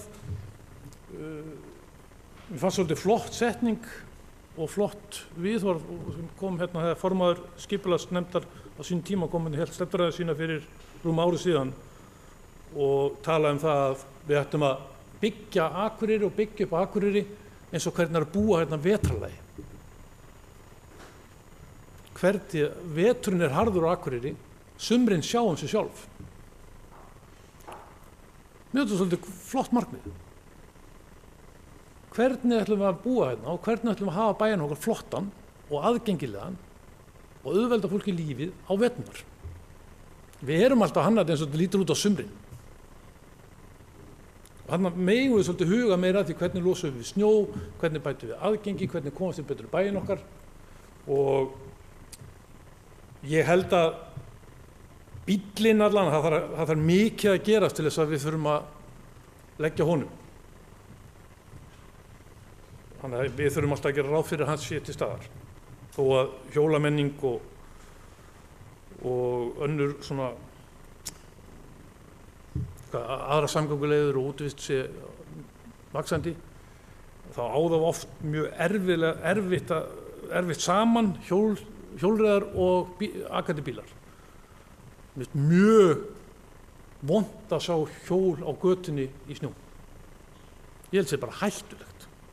Við höfum ekki bannað það, ekki bara fyrir hjólið, heldur fyrir bílinn líka. En það annars sem kannski heldur ekki að koma inn í aðalskipulagið, þess vegna er mjög mikilvægt að vera með góða hjólreiðastíga og móka þá og gera vel og ég heldur við séum á góðri leið þar. Verndun húsa, mér finnst það flott, mjög gaman og mér finnst gaman að lesa þetta og gaman að skoða þetta. Þetta er svona söguskýring líka að skoða þessa greinargerð. Töluvert mikið upplýsingum og sem segja hann, ég þreytist ekki að segja mér finnst þetta vel unnið og skemmtileg lesning þó hann oft sem verið erfið, þetta var tilbaka til hvað eiga með við. Og það er ítaleg, stundum ofítaleg að mínu viti. Leikskólamál, skólamál komið að sinna þessu atriði, við getum náttúrulega verið hérna alla dag og tala um leikskólamál og skólamál. Hversu mikið viltu hafa það inn í aðalskipulagi? Þetta er svona, þetta er ekkert að þvælast fyrir mér, en við breytum þessu alveg pottþétt eftir því sem við þurfum, hvort sem stendur í aðalskipulagi eða ekki. Á hvað aldrei á að taka inn börn í skóla, leikskóla. Er skólaskylda 4 ára til 18 ára eftir 10 ár? Þá er aðalskipulagi ennþá í gildi. Það kom alltaf þessu lög, við höfum ekki hugmynd það. Þannig að þetta peirar mig svo sem ekki neitt. Ég held að þetta sé nú svolítið mjög fljótandi og getum nú talað um það lengi. En ég hlakka til þeirra umræðu sem á eftir að eiga til stað á næstu vikum og mánuðum og þakka enn og aftur fyrir skemmtilegt aðalskipulag, þó ég sé ekki sammála þetta öllu. Ég er ekkert sem ég hef gert það betur sjálfur, þetta er ekki endur bara mjólkurhangur. Og hlakka til umræðinu í áframhaldinu. Takk fyrir. Bæjarfulltrúi Bjarni Jón hefur lokið máli sínu, næst tekur til máls Ingibjörg Ólöf, bæjarfulltrúi.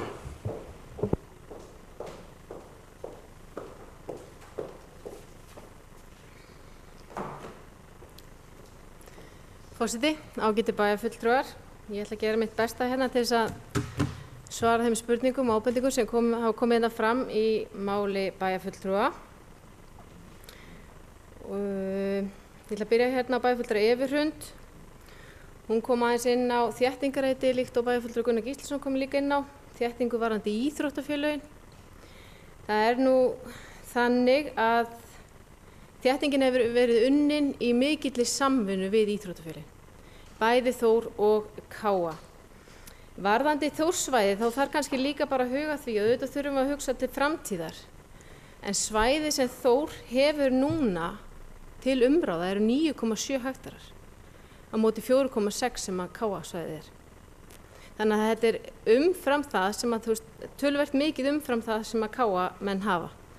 Þannig að þetta hefur verið unnið í samvinnu við Þór og УFA að færa kastsvæðið og þarna erum við að fjölga íbúðum og bæjarbúum og vonandi þá tilvonandi Þórsurum. Þannig ég fagna þessari breytingu og þessari þéttingu. Varðandi snjólosnarsvæðin, bæjarfulltrúi Efraund kom inn á það að hvernig við ætlum að koma snjónum í burtu í rauninni þetta deiluskipulagsmál sem tekið fyrir deiluskipulagi og hverju svæði fyrir sig, ekki aðalskipulagsmál. Vegna þess að í rauninni aðalskipulagið hugsað sem markmið og stefnumótun á meðan deiluskipulagið unnið út frá forsendum. Varðandi Þingvallastrætið, varðandi bæjarfulltrúi Efraund kom inn á það aðeins varðandi hærri eignir eða byggingar við Pálmholt og Flúðir. Það þannig að það reynt að dreifa byggðinni í úthverfum. Hún þétt og þegar kemur að úthverfunum þá reynt að dreifa úr henni. En það sjálfsagt að skoða það hvort það sé hægt að hækka hann eitthvað. En það í kringu 20% fjölbýlishús í Kotaborgum og því sem næst Þingvallastræti. Varðandi íbúalýðræðið og samtali við íbúana hérna og okkur fulltrúana. Í rauninni kom bæjarfulltrúi Efraund með nokkrar ábendingar hérna og athugasemdir sem bara gott og gilt og gott að taka samtalið.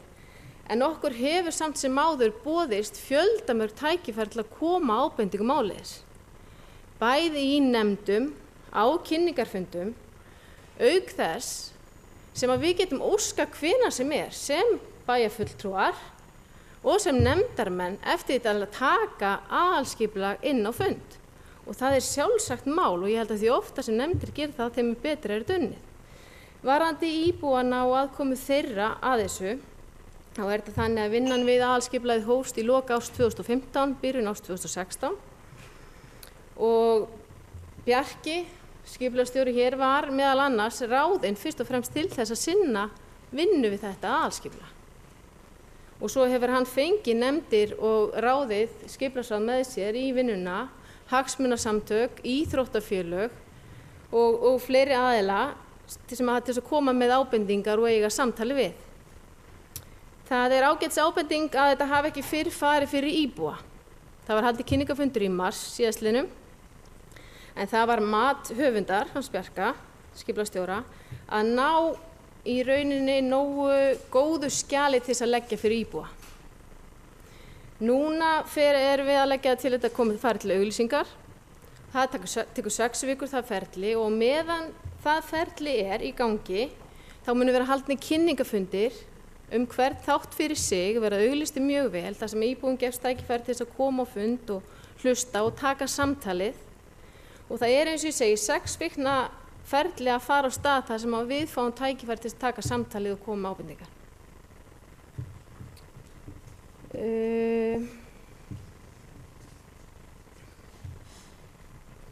En ég alveg sammála því að því fleiri raddir sem heyrast því betra skipulag fáum við. Varðandi stíga og hjólaskipulagi þá getum við gert betur, ég held ég sé alveg sammála þessu. Ég voru ánægð þegar ég sé fólk á hjólum, það svona svipuð tilfinning og ég sé þegar ég sé fólk koma í sund með froskalappir, skrítið en svo ég. Varðandi hleðslustöðvar og þróun og þá það í rauninni bara deiluskipulag, hvernig við sjáum fyrir okkur hleðslustöðvar í bænum. En það verður bara tekið fyrir deiluskipulag á hverju svæði fyrir sig. Það rauninni ekki aðalskipulagsmál en þetta bara góð ábending. Þróunin mikil og við vitum ekki alveg hvernig hún verður.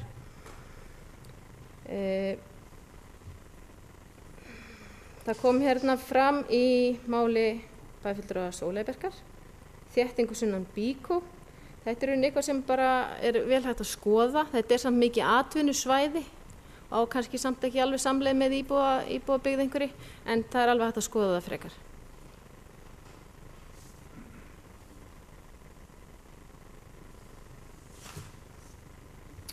Síðan komin hérna bæjarfulltrúi Gunnar Gíslason kom inn á það að sýnin ætti að vera skýr varðandi aðalskipulagi, ég alveg hjartanlega sammála því. Hann sagðist að vilja sjá fleiri kynningarfundi í bænum og ég svo sem búin að fara yfir það ferli hvernig því var háttað og hvernig við sjáum þetta fyrir okkur í framhaldinu. Hann kom líka inn á þetta með plaggillu umræðu fyrir inn í bæjarstjórn og ég bara endurtek það að við getum hvenær sem óska eftir þessar umræðu hér.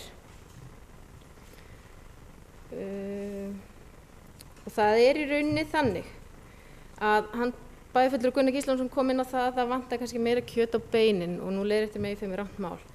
En það í rauninni þannig að þegar aðalskipulagið klárt og við erum búin að staðfesta það, þá stefnumörkun okkar orðin skýr og þá förum að vinna út frá forsendum og þá kemur til okkar pólitísku fulltrúana hvernig við sjáum þá vinnu fyrir okkur og hvað áherslu við viljum leggja á hverju sinni.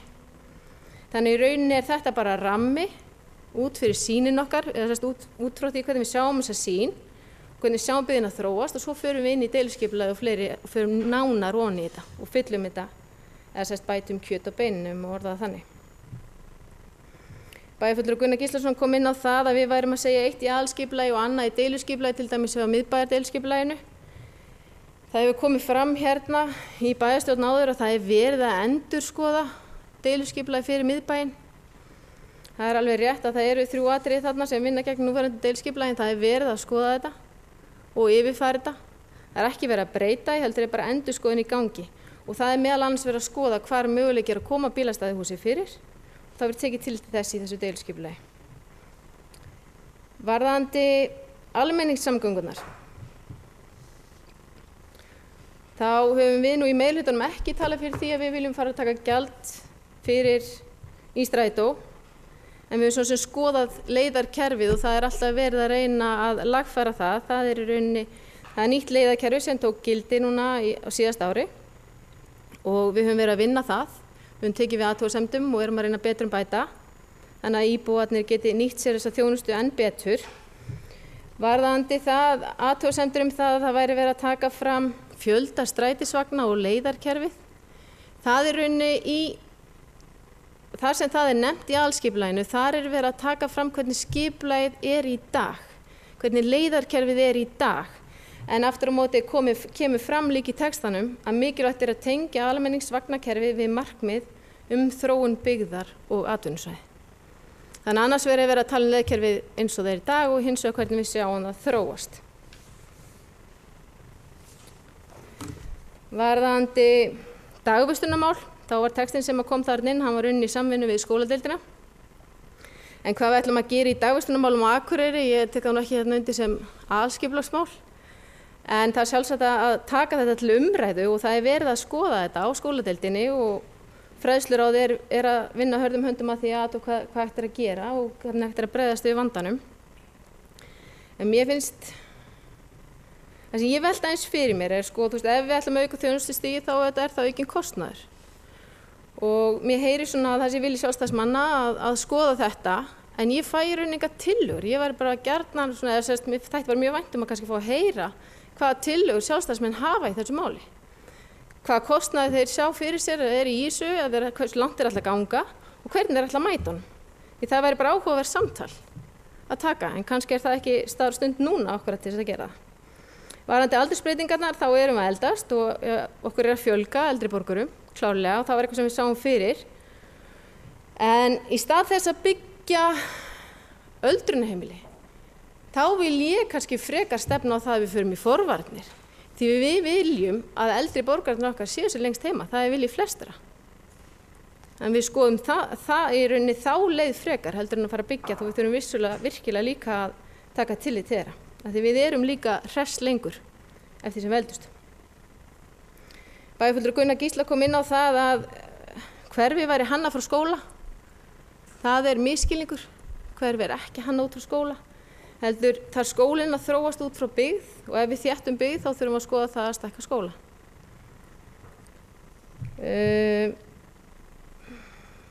Varðandi Hagahverfið, þá kom bæjarfulltrúi Gunnar Gíslason inn á það að það væri kannski full seint að grípa til þess að fari þær framkvæmdir núna. Við erum að flýta framkvæmdunum ár. Það var tekið fyrir í ráðinu umhverfis- og mannvirkjaráði núna og erum að fara í útboð, þannig að vonandi getum við hafið framkvæmdir sem allra fyrst varðandi það. En einnig kom hann inn á það að við mættum ekki stóla eingöngu á þéttingu byggðar. Við erum ekki að því. Við höfum aðra reiti eins og til dæmis út með Síðubraut. Varðandi kvótaborgirnar þá var reynt að koma til móts við ábendingar bæjarbúa. Það var dregið úr byggð, auki grænt svæði þarna. Þetta auðvitað viðkvæmt svæði og sem við viljum halda í, það alveg rétt. En þetta rauninni sýnin sem við höfum. En þá eftir að fara í deiluskipulag á þessum þéttingarreitum. Þannig að það er ekkit endalega ákveðið hversu langt við förum, þó að svæði sé teiknað þarna. Og síðan kom líka inn á í máli bæjarfulltrúa Gunnars Gíslasonar varðandi ef okkur fjölgar eins og til dæmis í Lundahverfi og þar, hvað ætlum að gera varðandi leikskólamál og grunnskólamál. Í fyrri máli sínu þá talaði það að við þyrftum ekki að hafa vissmörg svæði í leikskólum í hverju hverfi fyrir sig, heldur þyrftum við bara að uppfylla vissmörg pláss í bænum. Þannig að annars vegar talaði það og hins vegar talaði við þurfum að tryggja næg svæði ef við ætlum að þétta byggð. En ég held að við þurfum bara að skoða heildartöluna og við erum að fara að skoða það að byggja núna, við erum að fara í vinnu varðandi það að byggja upp leikskóla við Glerárskóla, 150 barna leikskóla. Það er líka verið að skoða svæði í kringu Lundaskóla, þannig að þetta er á góðri leið að ég tel. Varðandi almenningssalerni, þá er það ekki aðskipulagsmál. En bara svona til upplýsinga, þá verða almenningssalerni í listasafninu þegar það verður klárt næsta sumar. Og öllum gefst tækifæri á að nýta sér þá þjónustu. Einnig höfum við gert samninga við Menningarfélagið Hof sem hefur sína salernisaðstöðu opna fyrir gesti og gangandi. Varðandi sorpið þá er þetta bara góð ábending. Varðandi sorpið og Grímsey, það hefur ekki verið brennt sorp í Grímsey svo við vitum síðan allavega ekki síðan við sameinuðumst. En þetta er bara eitthvað sem gleymdist að taka út og verður kippt út á enda fyrir auglýsingu. Varðandi bæjarfulltrúa Preben og Akureyrarvöll.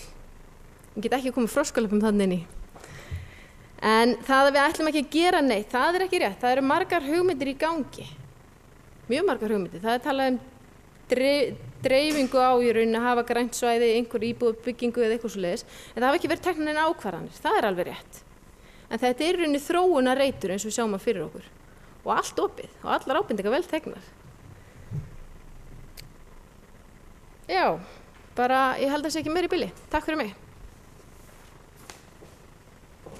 Bæjarfulltrúi Ingibjörg Ólöf hefur lokið máli sínu. Næst tekur til máls bæjarfulltrúi Sigurjón Jóhannesson.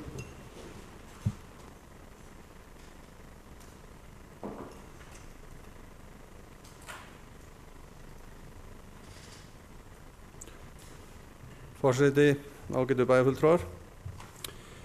Ég ætla að reyna að komast í punkt á að Ingibjörg kemi aftur en náðu því ekki. En ég ætla samt að þakka henni fyrir góða inngangsræðu í upphafi. Þar sem fór yfir grunn, sem bæjarfulltrúi Ingibjörg fór yfir grunn markmið skipulagsins og taka undir varðandi góða vinnu sviðsstjóra skipulagssviðs og starfsmanna hans við vinnslu á þessu skipulagi. Við erum ennþá stödd í vinnuferlinu og við megum ekki svona að fara að knýtast á alveg einstaka liði eins og þetta sé loka frágangur og aðrir séu koma hér og svara svo, þetta eigi að vera svona. Við erum bara stödd í vinnuferlinu, við erum að fara að auglýsa þetta allavega á næstunni og þetta grunnurinn hefur þróast bara vel að mínu mati eftir svona fyrstu drögin sem við vorum með og það ágætt samvinna innan skipulagssviðsins og slíkt. Ég ekki að koma hér upp til að tala fyrir hönd skipulagsráðs, það ekki þannig, ég kem bara að tala hérna fyrir mig af því við erum 5 fulltrúar í skipulagsráði og 1 áheyrnarfulltrúi og við erum örugglega flest með mjög ólíka sýn á skipulagi þó að við séum að reyna að finna einhverja niðurstöður. Og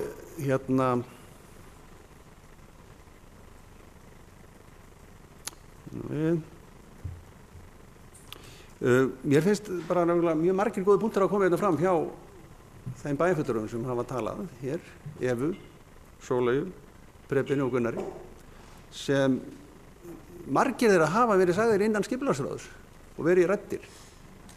Þetta ekki einstefna. Þannig að ég held að og það verður þannig ef við auglýsum og fáum fullt af athugasemdum, þá þurfum við að setjast niður og taka til umræðu. Við erum ekki með fullmóta tillögu.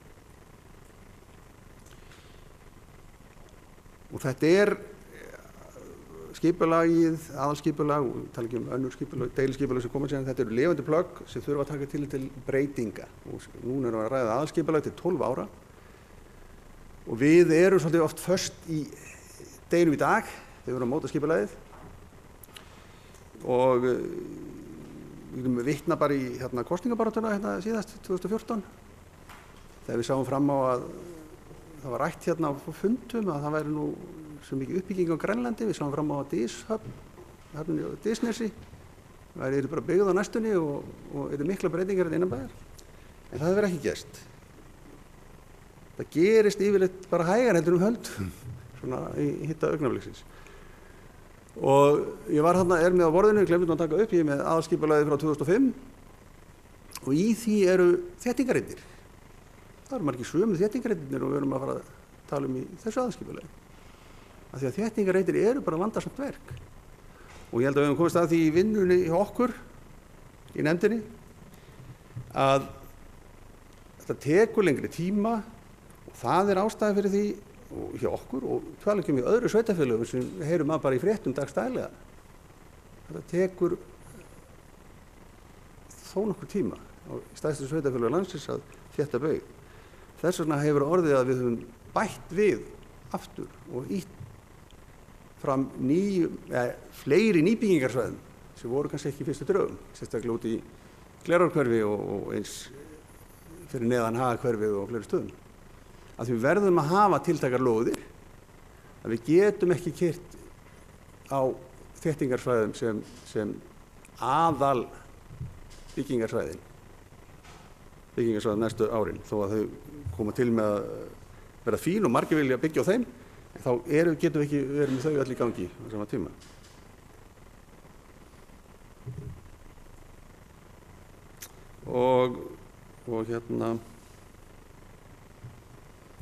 Og ég vil nú reynda að taka undir það að það eru þarna inni þéttingarsvæði sem við þurfum að skoða vel og að ég hafi verið sammála að þeim væri inni í þessari auglýsingu. Þá er ég að tala sérstaklega um svæðin í kringum stóru íþróttasvæðin. Þau eru ekki í öllu tilfellum einkaeign þeirra íþróttafélaga, K.A. og Þórs, heldur þau eru bara þarna við hliðina. Að við þurfum að horfa langt fram í tíman. Við þurfum að móta kannski hvar ætlum við að koma fyrir íþróttamannvirkjum innanbæjar sem við eru kannski að koma á næstu 10 árum eða næstu 20 árum. Kannski erum við með önnur svæði og þá er alveg óhætt að byggja þarna íbúðir. Ef við erum bara að móta það að við viljum byggja þau annar staðar. Þó að þessi íþróttamannvirki sé ekki komin á fjárhagsáætlun, sé ekki á 5 ára áætlun, þá þurfum við að huga að þeim. Og þetta er svona svipað eins og með lóðir framhaldsskólana, háskólans og sjúkrahússins. Við erum með laus svæði í kringum þessar stofnanir vegna þess að þau byggjast upp. Við getum hort á svæði menntaskólans, það er ennþá verið að byggja á því svæði þó hann hafi verið byggður fyrir þó nokkuð löngu í upphafi. Þannig að við erum svona aðeins að huga þessu, þó sem ekki fara að reisa 50 metrar laug og frjálsýða þetta hús á næstu árum, bara hvar ætlum við að koma þeim fyrir þegar að því kemur.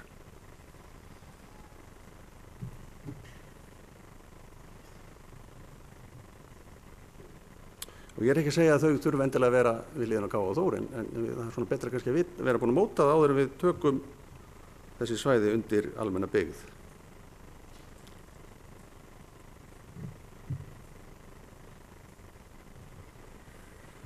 Varðandi kynningar og auglýsingar, þá er það bara þannig að því miður, þó að þetta sé vel kynnt oft hér í staðarmiðlum og slíku, það er bara fullt af íbúðum sem þið kannist við, sem kom allt í einu þegar þið sjá framkvæmdirnar.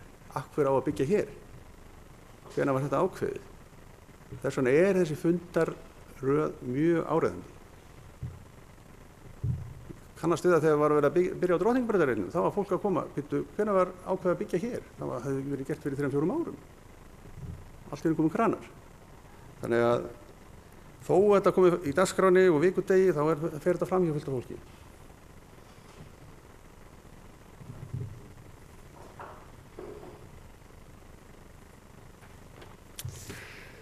Þetta er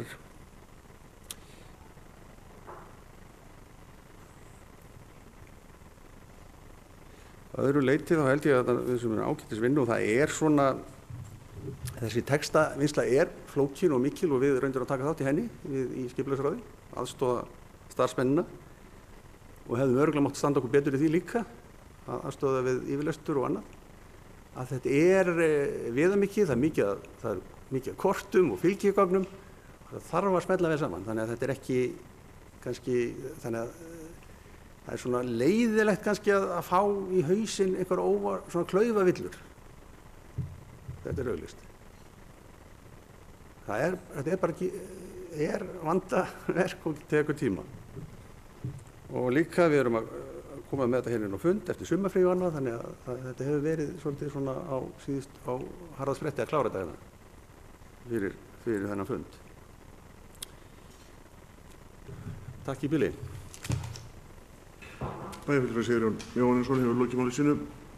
Ég ætla að biðja Sigríði Huld varaforseta að taka við stjórnfundarins og gefa mér orðið.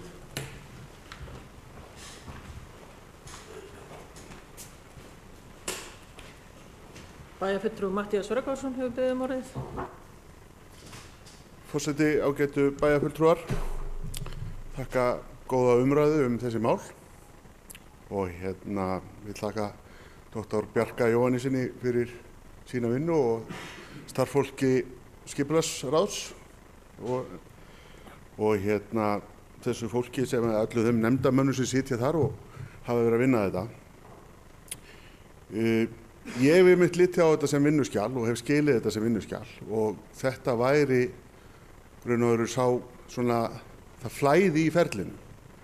Við tækjum þetta inn, það gæti verið að það væri hluti sem við myndum vilja sjá öðruvísi en enga síður færi þetta í auglýsingu og það athugasemdir og við myndum taka samtalið og fundi áfram.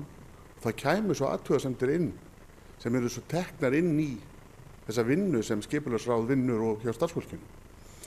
Og það fólk kæmi svo með skjali og við getum kallað þetta inn í bæjarráð, við getum kallað þetta inn í nefndir, komið með athugasemdir varðandi þéttingu, varðandi legu kirkjugarða, varðandi fjölda strætisvagna, varðandi ýmislegt. Og ég sé það einmitt fyrir mér og ég held að þetta skjal, þó svo að ekkert vinnuskjal sé fullkomið, þá held ég sé alveg tilbúið til þess að fara áfram í auglýsingu. Og það það sem við erum að fjalla hérna í dag, meðal annars þetta skjal og það athugasemdir og okkar áhyggjur og mögulegar áherslur. En eins og ég hef skilið þessa vinnu sem hefur verið í gangi og það getur verið að ég hafi misskilið eitthvað, en ég spyr þá bæjarfulltrúa Sigurjón, ef hann kannski sá sem geti sem nefndarmaður, að ég hef skilið þetta hafi ekki verið unnið sem svona meiri og minnihluti, þetta hefur bara verið unnið saman og menn hafa tekið punktar frá hvort öðrum ekki fyrir að skipta sér í einhverjar fylkingar. Ekki það við gerum það nú yfirleitt ekki í okkar nefndum, við erum svona meira og minna sammála og ég hef skilið að þessi vinna hafi verið þannig að fólk hafi verið að vinna þetta saman, menn hafi tekið ákveðna kafla og lesið yfir og svo hafa bara verið að reyna að skila þessu verki fram. Það er komin ákveðin tímapunkti og núna fer það til auglýsingar. Ég hef skoðanir á hlutum þannig sem ég myndi vilja ræða betur. Ég bara mjög spenntur fyrir þeirri vinnu sem er framundan, þessar 6 vikur, þess að verða fundir og kynningar. Ég ætla að reyna að mæta það sem ég get og vera með og ég held að þetta sé bara mjög fínt skjal sem við ætlum að vinna áfram. Ég leitaði örlítið á leitavélum og í aðalskipulagsgögnum sveitarfélaga og fann hvergi minnst á almenningssalerni hjá Kópavogi, Hafnarfirði eða Garðabæ. Það getur verið að þeir hafi bara klikkað á þessu en þú veist, það getur verið að þetta eigi að vera að inni og þá bara, ok, þá þurfum við bara að laga það. En ég fann ekki þetta, kannski átti ég að leita einhvern veginn öðru sig. En allavega að ég held að, þú veist, þetta er ekki fullkomið, en ég held að þetta sé tilbúið til þess að fara áfram. Svo vinnum við þetta. Og við erum einhvern veginn, að því að mínum huga á þetta ekki að vera skjal meiri og minnihluta, sko. Þetta á að vera skjal sem við öll styðjum eins og við mögulega getum. Og ekki að skiptast í fylkingar eða flokka eða eitthvað. Ekki að vera í einhverjum hama þegar eru kosningar. Heldur bara að vera ánægð með þetta. Ég er ekki að segja neitt sé ég ham út af þessu kostningar. Ég er bara að segja, vinnum þetta bara saman. Ég held að, og ég hef skilið það þannig að skipulagsráð hafi verið að vinna þetta þannig. Og svo getur vel verið að það séu íkjör, en ég hef skilið það þannig. Ég þakka fyrir mig. Bæjarfulltrúi Matthías Rögnvaldsson hefur lokið máli sínu og biður forseta að taka við stjórn fundarins.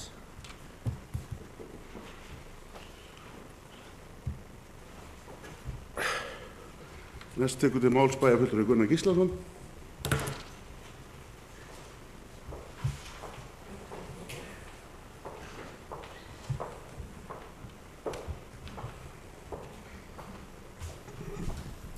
Forseti, ágætu bæjarfulltrúar. Já, við erum alveg að vinna þetta saman og þetta liggur hér fyrir fundinum að því að við eigum að ræða þetta og vinna þetta saman. Og þá er eðlilegt að það komi fram eitt og annað frá okkur bæjarfulltrúum sem ekki hefur verið inn í þessari vinnu eins og undanfarið. Og að því að það var nefnt hérna áðan að við hefum getað kallað eftir umræðum þetta hvenær sem við viljum, þá er það bara ekki rétt vegna þess að þetta skjal, eins og það liggur fyrir núna, kom fyrst inn í fundargáttina núna á föstudaginn og er dagsett 19. ágúst og ég veit ekki af hverju það var ekki klárt fyrir. Því að skjalið sem að lá inn á fundargáttinni hjá skipulagsráði var ekki endalegt skjal, það var átt eftir að lagfæra það. Þess vegna getum við ekki rætt þetta fyrr en núna. Það sem ég er að benda einfallega bara á er að það er ágætt að taka umræðu þetta. Ef við viljum ná sátt þetta, þá er eðlilegt að það komi þá fram sjónarmið þeirra sem að vilja gera athugasemdir við þetta og síðan er þetta að ræða þau. Og ég finnst alltaf skemmtilegt orðalag þegar talað er að það var reynt að koma til móts við íbúa. Ég skil ekki vandamálið þarna eins og upp í Kotaborgum með þennan rana. Hvernig var reynt að koma til móts við íbúa? Hvað stóð í veginn? Annað en bara segja, jú, við erum bara sammála því að við skulum ekkert vera með þennan rana, skipti bara engu máli. Höldum okkur bara þarna efst í þessum hluta og hvað var það sem var svona erfitt við það að reyna að koma til móts við íbúana? Ég bara skilja það ekki. Já, almenningssalerni er ekki nefnd í skipulagsskjölum annarra sveitarfélaga. Nei, kannski ekki. Ég bara velti því fyrir mér að því að ég ætla ekki að vera að gagnrýna þetta, en það hefur komið fram hérna máli þeirra sem hér hafa rætt máli. Það er kannski Þetta er alltaf samspil. Þetta er ákveðið samspil í aðalskipulaginu og svo deiliskipulaginu. Hvað segjum við í aðalskipulaginu og hvað segjum við ekki? Og sums staðar er verið að segja heilmikið hluti sem að kannski skipta litlu sem engu máli á meðan að það er ekki verið að segja eitthvað hluti sem gæti skipt máli en eru bara smámál samt. Ég er ekkert endilega viss að standa í öðrum aðalskipulagstillögum eitthvað það að æskilegt væri að skapa meiri tengsl milli Listagilsins og kirkjunar, Akureyrar kirkju. Það sem jafnframt því að vera trúarstofnunin kirkja menningarlegt og listrænt gildi og hana heimsækja margir ferðamenn. Þetta er allt í lagi. Þetta er ekki stórmál. Ég er bara að benda á þetta. Af því að við erum hérna að ræða þetta á þessu nótum. Hins vegar er margt mjög vel gert í þessu skipulagi, kemur margt mjög gott fram. Eins og ég hef bara nefnt ýmsar breytingar, nefndi hérna í mínu máli áðan. Við getum nefnt fleira eins og bara til dæmis það að ég held að það sé fyrsta skipti skipulagsdrögum, hvort sem er aðaldeili eða rammaskipulag sem talað göngubrýr eða undirgöng við götur. Þetta er bara frábær breyting. Þannig skuli vera að vakna til vitundar það að það þurfi að taka á þessum málum með þeim hætti. Síðan varðandi dagvistunarmálin. Við erum búin að ræða þessi dagvistunum. Það voru allir sammála í bæjarstjórn daginn eða í vor það að þyrfti að bregðast við að leysa vandann. Ég man ekki betur en að hafi í raun og verið samþykktur opinn tékki til fræðsluráðs til þess að leysa verkefnið. Það ekki ennþá leyst. Ég bara veit ekki til þess að það hefur nokkuð tíma verið gert áður að samþykkja álykt eins og þarna var samþykkt. Hvað viljum við gera? Ég vil benda bara til dæmis á það að við verðum að hugsa út í afleiðingar ákvarðana þegar við erum að taka þér. Hérna fyrir 2 árum er tekin ákvörðun það að taka inn 16 mánaða börn í leikskólan af því að það var pláss og mannskapur. Hvað gerðist? Jú, það fækkaði svo börnin hjá dagforeldrum að það var fjöldi dagforeldra sem hætti störfum. Árið eftir er ekki pláss til að taka inn 16 mánaða börn og þá tökum við inn 18 mánaða börn en þá eru bara dagforeldrarnir farnir. Ef ekki aðeins að hugsa út í afleiðingar ákvarðan okkar áður en við tökum þér. Þetta er bara pólitísk ákvörðun. Þannig að við þurfum þá bara að taka umræðinu það.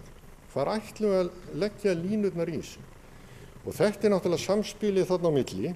Erum við að tala, hvað viljum við tala í þessu aðalskipulagi? Hversu nákvæmlega viljum við fara í það? Stundum held ég geti bara borgað sér að segja ekki neitt frekar en að vera að segja sumt sem þarna stendur. Því það hefur ekkert gildi. Nema að við viljum þá taka á því. Það er að segja þarna bara einfallega, svo í svari til dæmis bæjarfulltrúi Pröben, hvað þetta varðar, ég meina það er að segja bara skipulagstímabilinu stefnum við að því að öll börn komist inn í leikskóla þegar að fæðingarorlofi lýkur. Það er að segja þetta. Svo bara vinnum við úr því. Þetta er stefnu yfirlýsing ef allir eru sammála það. Og það er akkurat það sem mér finnst aðalskipulagi eigi að hluta til að taka á. Aðeins varðandi það, einhvern misskilning hérna varðandi það hvað ég er að tala skóla og hverfi. Var ekki samræmi milli þess að ég sagði þegar ég talaði að leikskólar ætti ekki að taka mið af hverfum heldur á bænum. Jú, það var algjört samræmi þegar ég er að tala svæðið, San Siro svæðið hérna við Káa, vegna þess að það er bara svæði sem gefur okkur möguleika á því að byggja upp stærri leikskóla ef við þurfum á því að halda. Við staðsendum ekki leikskóla bara hvar sem er. Við þurfum þá bara að hafa þetta opið. Og þegar ég var að ræða hérna staðsetningu grunnskóla og stendur bara einfallega í markmiðalista skipulagsins og þetta er markmið sem fellur undir flokki menning og samfélagsþjónusta. Hér stendur, með leyfi forseta. Uppbygging nýrra íbúðahverfa skal miðast við að gönguleiðir að skólinn séu greiðfærar ekki og langar. Mjög gott. Skipulag íbúðarhverfa skal taka mið af stærð og staðsetningu grunnskóla. Ég bara gera athugasemd við þetta orðalag. Þess að þetta orðalag er misvísandi. Og af hverju er ég að leggja til að við förum aðeins betur yfir þetta áður en við setjum í djöflýsingu? Jú, það er bara vegna þess að ég sé enga ástæðu til þess að vera að setja jafnvel út í texta eitthvað sem að ég hef grunum að við séum bara alls ekkert sammála. Bara heilt yfir. Kannski erum við bara að búa til fjaðrafólk hluti sem við þurfum ekkert að gera.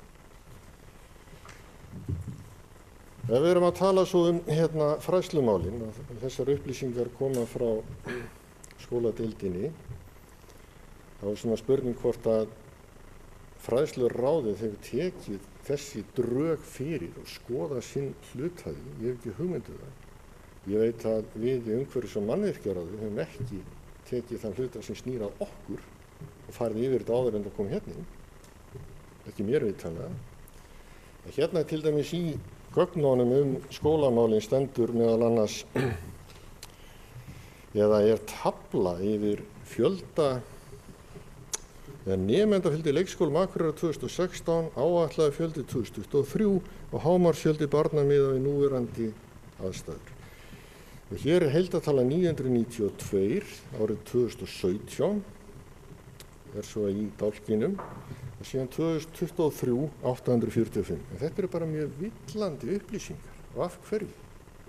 af því að hérna er Pálmholt inni með 136 rými og börn, en það er verið að gera ráð fyrir því að Pálmholt leggist af miðað við það sem að kemur hér fram á skóla eða fræðsluráð hefur verið að vinna með og gert ráð fyrir því að byggja við Glerárskóla og þangað flytji starfsemin með 140 til 150 börnum eftir sem ég skilst, en þar er engin tala í þessu skjali. Það eru svona atriði sem að þarf að lagfæra. En hver er spáin? Jú, það er gert ráð fyrir því að börnum á leikskólaaldri fjölgi cirka 40 á skipulagstímabili. Það er gert ráð fyrir að grunnskólabörnum fjölgi 100 á skipulagstímabili. Og þess vegna sé ekki líklegt að þurfa að byggja nýjan grunnskóla. Ég veldi fyrir mig þar til dæmis ekkert rætt þarna inni miðað við þann fjölda íbúða sem er 1340, ef ég man rétt, sem er áætlaður á þessum byggingarreitum í Síðuhverfi, 1340 íbúðir. Þeim fylgja bara býsna mörg börn og öllu líkindum. Þannig að í Síðuskóla eru núna til dæmis tæplega 400 börn, geri ég ráð fyrir. Það er 380-90, nálægt 400. Sá skóli er byggður fyrir 450-60 börn. Þarf ekki aðeins að velta því fyrir sér, hvað gerist þar? Bara pæling. Þetta er aldrei stórt svæði sem við erum að byggja það upp og fjölga íbúðum. Eða ætlum við að því að við erum með þetta skólahverfi sem grunn ennþá í þessu máli. Það eru bara svona pælingar sem að ég tel að eigi raun og veru eftir að fara fram. Svo er til dæmis annað hérna að 2012 þá var samþykkt stefnumótandi plagg hérna í bæjarstjórn. Býsna margir bæjarfulltrúar sem yfirgáfu salinn að þau töldu sig vanhæfa. Þar var til dæmis samþykkt að leikskólar ætti að vera á milli 90 til 140 barna leikskólar. Þar var samþykkt að grunnskólar væru heildstæðir fyrir alltaf 500 nemendur. Heildstæðir eru þá 1. til 10. bekkur. Þar er að vísu eitthvað talað um sameiningu leikskóla og orðað mjög óljóst með það hvort að við séum með leik- og grunnskóla í einni stofnun.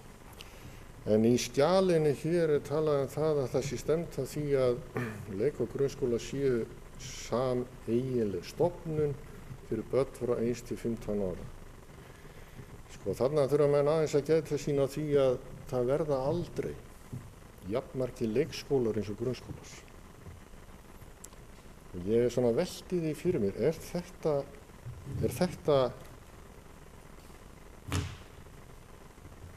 orðin samþykkt stefna hjá fræðsluráði? Það er eðlilegt að menn horfi til þessar stofnanir þar sem það á við, séu einni stofnun ef að það er talið heppilegt. En þetta er eitthvað sem ég bara varpa hérna inn í umræðinu og það eru svona atriði sem við höfum í raun og veru ekki rætt. Það eru við sem eigum að taka endanlega ákvörðun.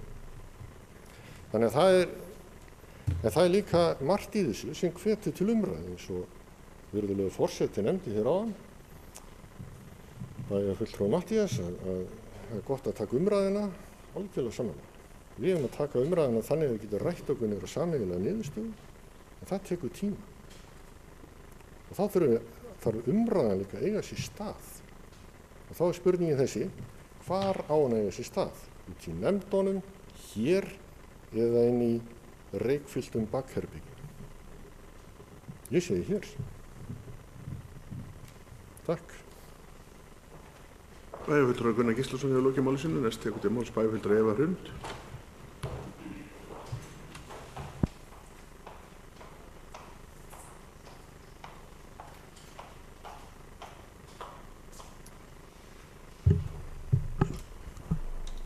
Forseti, ágætu bæjarfulltrúar. Ég ætla kannski bara aðeins að bregðast við umræðinu sem hefur komið fram fyrst frá bæjarfulltrúa Ingibjörgu.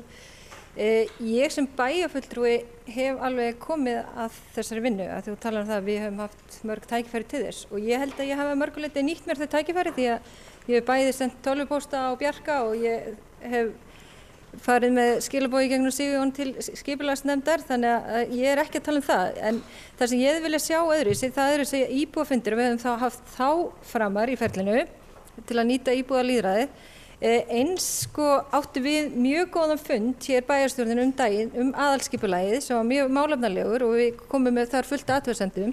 Ég vilja hafa eins fund mun fyrr í ferlinu í rauninni eiginlega jafnvel áður en þetta fór út í nefndir og í rauninni fyrir kynningarfundin sem var í Hofi. Því við tókum aldrei sem bæjarstjórn svona pólitíska umræðu hvernig við vildum hafa aðalskipulagið.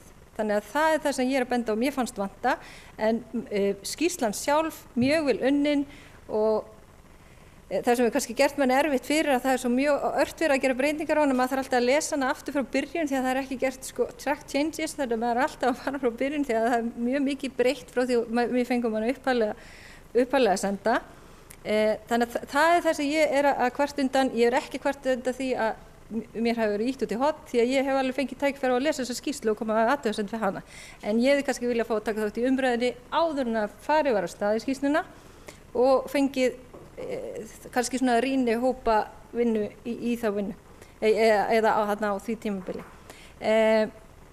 Ég alveg sammála því bæjarfulltrúi Matthías að þetta aðalskipulag á alls ekki vera eitthvað þvert á flokka en auðvitað þetta allt eða mjög margt í þessu pólitískar ákvarðanir og ég hef alveg heyrt það hjá Sigurjón örugglega bæjarfulltrúi eftir að svara því að það sé mjög góð samvinna hefur verið þvert á flokka innan nefndarinnar en það sem ég finnst kannski vanta hér og það sem bæjarfulltrúi Gunnar kom aðeins inn á þetta umræðu vettvangurinn. Bæjarfulltrúi Matthías segir að hann sé ekki sammála öllur í skýrslunni af hverju kemur það ekki hér fram í umræðinu ekki hérna til þess að taka umræðinu hverju við erum sammála og hverju ekki ég upplifi það í dag að við sem bara hér í minnihluta að koma með ábendingar sem betur má fara en ekki meirihlutin þannig að þar finnst mér þetta svolítið skiptast við erum öll saman í hóp og við erum öll að koma með þær ábendingar sem við teljum að fara betur eins og margoft hefur komið fram, þetta vel unnið en auðvitað má alltaf gera betur og maður sér alltaf meira, eftir því maður sem maður les ofta þá rekur maður augun í eitthvað nýtt og það er bara eðlilegt. Og eins langar mig líka bara að taka fram, ég meina þvert á flokka, við erum hérna með málefni sem varða Þórssvæðið, ég veit ekki betur en að það hefur verið hér lögð fram bókun í skipulagsráði þvert á flokka varðandi það mál. Bæði meirihluta og minnihluta. Ég líka að þegar kom hana umræða minna að vera bæjarfulltrúi Pepin sem kom að við ættum ekki að taka fram í aðalskipulagi hvaða aldur við ætlum að hafa inn á leikskólan ég alveg sammála því, það getur verið aðalskipulagi en það sem ég finnst að þurfi að koma fram og fyrir mér finnst svolítið vanta að við eigum að setja það eitt af markmiðum okkar að laða á okkur barnafjölskyldur og búa til samfélag sem hvetur til barneigna. Það það sem mér finnst við segjum að við viljum vera fjölskylduvænt samfélag en mér finnst bara við þurfum að íta meira undir það miðað við þær ógnir eða það vá sem að stendur frammi fyrir okkur varðandi aldursdreifinguna.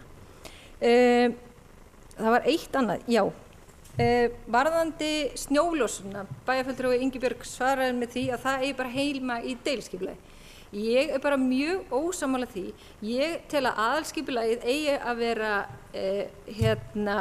svona viðmið fyrir verklag hvernig við ætlum að vinna deiliskipulagin og þess vegna myndi ég vilja taka fram í aðalskipulaginu að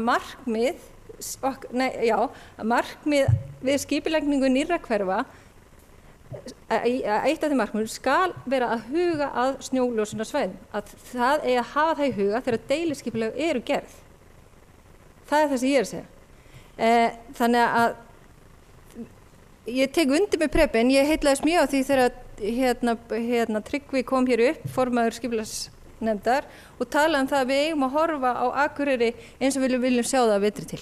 Þannig við eigum að þegar við erum í skipulagsvinnu til dæmis.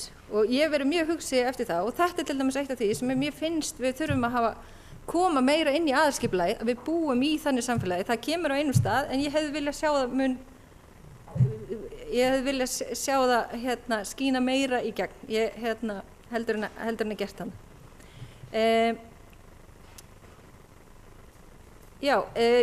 Sko, ég mun samþykkja að þetta fari í auglýsingu en ég vil samt að það komi skýrt fram að ég hafi margar athugasemdir við plaggið eins og það í dag, ekki margar, nokkrar sem að ég hefði gjarnan vilja að við myndum ræða mun betur og jafnvel breyta. Bæjarfulltrúi Sóley, Eva Hrundi hefur lokið máli sínu, næst tekur til máls bæjarfulltrúi Sóley Björk.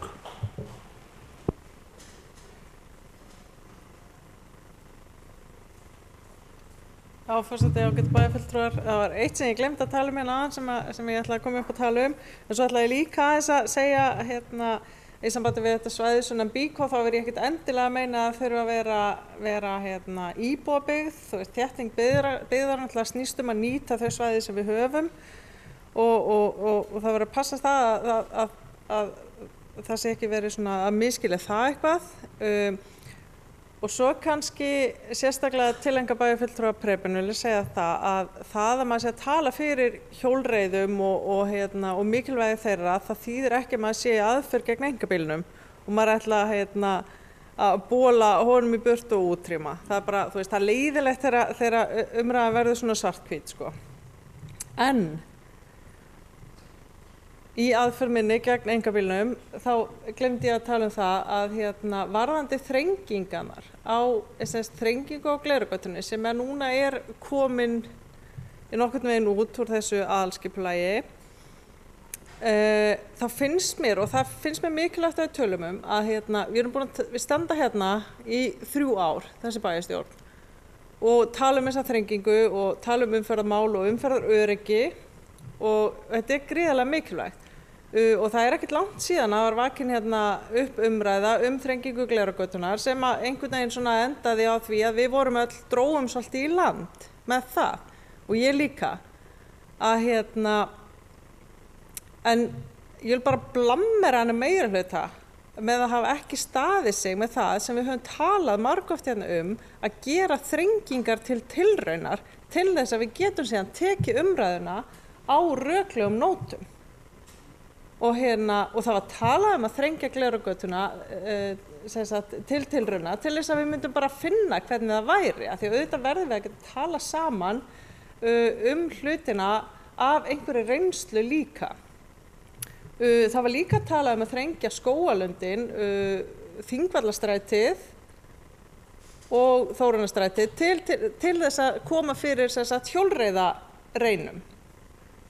Og við töluðum það ábyggilega í fyrra eða hitti fyrra, allavega áður en að bæjarfulltrúi núverandi þingmaður og formaður Samfylkingarinnar Logi fór á þing, var talað bara mjög skýrt það að við myndum gera þetta. Við ætluðum að setja hjólreiðareinar inn á þessar götur. Og mér finnst bara mjög leitt að við höfum ekki komist í það einu sinni að geta bara talað þetta út frá einhverju meiri raunveruleika heldur en við erum að tala núna. Við erum rosa mikið að tala þetta út frá einhverju skoðunum og hugmyndum. Ég get alveg sagt fyrir mig að ég hef auðvitað dregið í land með þrengingu Glerárgötuna vegna þess að mér finnst ekkert útséð með kostnað á henni, hvernig þetta mun koma við núverandi umferð og svo líka það hvernig umferð mun þróast og hvort við þurfum þá að breyta tilbaka. En mér fannst virkilega góð hugmynd að prófa þetta og setja mjög ódýrar þrengingar til tilraunar. Af því auðvitað og við verðum að hugsa það og við vitum það alveg að þetta kemur til með að hægja umferð, þetta veldur einhverjum vandræðum, en það líka umferðaröryggismál. Og mér finnst bara leitt að við höfum ekki gert eitthvað til þess að fara aðeins áfram í þeirri umræðu og bakka bara með þetta svona einhvern veginn mótþróalaust. En þannig ég vildi bara koma þessu inn í umræðuna. Takk.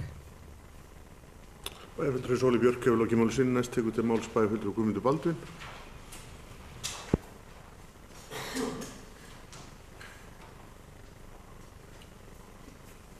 Forseti, ágætu bæjarfulltrúar. Þetta er búið ansi góðar umræður. Kannski ekki fara að draga það mikið á langinn, en ég ætla með að byrja á því að bara hrósa því plaggi sem við erum að ræða núna, hrósa þeirri vinnu sem við erum unni við það plagg sem við erum að taka fyrir hér núna og sérstaklega þá að beina hrósunum mínu til Dr. Bjarka sem hefur verið vakin og sofandi yfir þessu verkefni.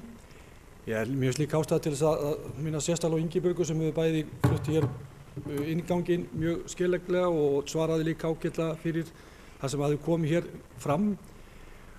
Ég verð líka að leyfa mér að hrósa bæjarfulltrúa Sigurjóni sem kom hérna fram og aðeins sagði okkur, ekki síst sjálfstæðismönnum, það að við værum hérna að vinna með plagg sem væri í vinnuferli. Hann hefur kannski bara betur gert það á bæjarmálafundi með þeim félögum. Þannig að þetta hefur svona kannski legið fyrir að við værum kannski ekki alveg að þetta væri vinnuplagg og það ætti að gera ýmsar væntanlega lagfæringar á þessu. Það eru klárlega, eins og bæjarfulltrúi Ingibjörg benti á, klaufavillur í skjalinu og það er eitthvað sem þarf að lagfæra. En ég sé samt ekki ástæðu til þess annars heldur en að samþykkja þetta til auglýsingar. Við vinnum síðan með þetta. Þessi umræða hérna hefur nú líka dálítið mikið snúist um leikskólamál og svona kannski ekki beint aðalskipulagsmál, heldur leikskólamál og auðvitað þarf náttúrulega að gera ráð fyrir ýmsu í þeim efnum í framtíðinni og hvernig við sjáum byggðina þróast. Hins vegar kannaðist ég ekki við það sem að bæjarfulltrúi Gunnar kom inn á hér að við höfum gefið út óuppfylltan tékka til þess að leysa hér leikskólamálin á fundi hér í bæjarráði. Það lá alveg skýrt fyrir til hvers tékkinn átti að vera notaður og upphæð hans lá líka fyrir og var samþykkt viðauki fyrir þeirri upphæð. Þannig að það var engin óuppfylltur tékki til að leysa málið. Og mér skilst eftir því sem að ég best veit að þá er það búið að koma þessu úrráði að sem að við töluðum og veittum fjárveitingu fyrir. Hins vegar eru einhver vandamál ennþá fyrir til staðar í þessum málum og það er eitthvað sem að hefur komið fyrir áður hér í bæ og við höfum heyrt þennan söng áður í þessi 8 ár sem eða 7 ár sem ég er búin að vera í bæjarstjórn, þá hefur þetta nú komið fyrir svona næstu í árlega að það hefur verið svona vandamála, kannski ekki alveg öll árin en það koma svona toppar í þetta. Vissulega þurfum við bara að vanda okkur í þessum málum og velta fyrir okkur hvernig við sjáum þetta í framtíðinni en mér skilst nú á því sem að við munum sjá kannski allt annað landslag á næsta ári. En auðvitað þurfum við að vera í stakk búin til að takast á við og veita þá þjónustu sem að snýra barnafólki og það er akkurat það sem við þurfum að hugsa væntanlega fyrir næstu ár. Ég sé alveg fyrir mér með þessa umræðu sem er átt síðast aða, hér muni örugglega fara á stað umræður þessi mál í aðdragandi kosninga og menn muni örugglega standa í boðum og jafnvel yfirboðum hvernig menn ætla að leysa þetta mál en ég brýni menn til dáða að svona kannski ræða líka hvað þetta komið til með að kosta okkur og hvernig við ættum þá að leysa það mál. Vegna þess að eins og menn hafa vitað þá erum við búin að starfa hérna saman í bæjarstjórn í 3 ár og reksturinn hjá A-hluta hefur verið svona eins og við vitum. En við verðum að gera okkur grein fyrir að allir hluti kosta og hvernig við ætlum að mæta því. Við þurfum annarkvort að bæta því með auknum tekjum. Jú, við getum gert það með að fá fleiri íbúa í bæinn, en við þurfum að, ef ekki, þrátt fyrir aukningu á fólki, þá er samt sem á þannig að við þurfum að mæta þessu þá væntanlega með þá einhverju niðurskurð annars staðar. Og það er þetta sem við þurfum þá að velta fyrir okkur og vega og meta. Bæjarfulltrúi Gunnar kom hérna inn á og það sagði það, og ég man rétt, að hann sagði eitthvað svo að þetta væri varðandi skipulag á íþróttasvæðum þegar hann talaði að við verðum að þrengja svæðunum, að erlendis sér með þetta í öðru ljósi. Jú, vissulega sér með þetta í öðru ljósi, menn eru að byggja þetta allt saman í einhverjum svona klösum, en mér er til að efs að í nokkru öðru samfélagi erlendis á stærð við okkur séu jafn mikið íþróttamannvirkjum eins og er í dag hérna hjá okkur. Þannig að ég kannski velti því fyrir mér hvað, og það kannski ætti að vera í aðalskipulag og það ætti kannski að vera stefnumótun. Hvað ætlum við að ganga langt í byggingu íþróttamannvirkja? Við erum núna að tala fyrir, og það er verið að ræða það í umhverfis- og mannvirkjaráði, hvað ætlum að eyða miklu, eða þurfum að eyða miklum peningum til viðhalds þeirra mannvirkja sem við erum í dag. Á síðasta ári var þetta, þessu ári er þetta talað 440 milljónir. Það er kallað eftir meiri fjármunum og eftir því sem við bætum við byggingum þá náttúrulega eykst þessi kostnaður. Þannig að þegar við erum að tala um svona skipulag til framtíðar þá verðum við að hafa hugsa út í alla lausa enda. Þannig að ég sé alltaf skipulagi rammi og svo bara takast menn á við það með í framtíðinni hvernig menn ætla að leysa þessi mál. Varðandi gatnatilraunina sem að Sóley Björk bæjarfulltrúi talaði ég get alveg verið sammála þér. Ég vil kannski sjá hann, en það samt verið að vinna að því innan skipulagssviðs að reyna svona átta sig á því hvað þetta kemur til með að kosta okkur og svona aðeins að reyna átta okkur á því hvað svona hlutir, hvað færsla götunnar kostar. Það að taka þetta út úr aðalskipulagi segir ekki að við sem ekki að fara að þrengja götuna. Það er deiluskipulagsbreyting og deiluskipulagi gerir ráð fyrir þrengingu götunar. En ef við sjáum einhverja kostnaðartölu sem ekki raunhæfar að fara út í, þá finnst mér pínlítið spandags að fara að eyða 12 til 15 milljónir króna akkúrat á þessum tímapunkti til þess að kanna það hvort að þetta getur gengið. Það er kannski ástæðan fyrir að við höfum ekki farið út í þetta ennþá. En þess að ef að við lendum í því og ef að það með þess að bæjarfulltrúi Gunnar hefur talað það, að þetta sé dýrt og menn hafa svona kannski verið að tala það að þetta liggi á einhverjum 100 milljón króna sem við þurfum kannski að fara svona aftur tilbaka ef þannig vill verkast, að þá finnst mér kannski á þessu tímapunkti ekki rétt að vera að tala að gera einhverja tilraun sem kostar að mati framkvæmdar umhverfis- og mannvirkjaráðs var á sínum tíma, gerð ráð fyrir 12 til 15 milljónir króna. Þannig að það er svona þess vegna kannski má rökstyðja það. En ég hefði kannski bara viljað gera þetta strax í upphafi kjörtímabils og þá var allir glaðir og þá vissu allir hvernig málið snerust. Ég verð nú að segja eins og bæjarfulltrúi Sigurjóna, ég veit ekki hvað þú eru hitt þennan mann sem skal ég sér vissi ekki að ég framkvæmdir í Drottningarbrautarreitnum hefði staðið fyrir dyrum vegna þess að fátt hefur verið jafn mikið rætt á síðustu 10 árum á Akureyri og Drottningarbrautarreitnum. Það er sennilega einhverjir sem hafa ekki tekið eftir og þá er það bara spurning hvernig við komum því á framfæri. Ég var staddur á fundi í Reykjavík í morgun þar sem var að ræða lýðræðismál og hvernig getur komið upplýsingum á framfæri og það er verið að gefa út handbók á vegum sambandsins núna sem verður örugglega mjög upplýsandi og er byggð meðal annars á reynslu norrænna þjóða og bæjarfulltrúi Sóley Björk fór nú á ráðstefnu eða hvað köllum við þetta?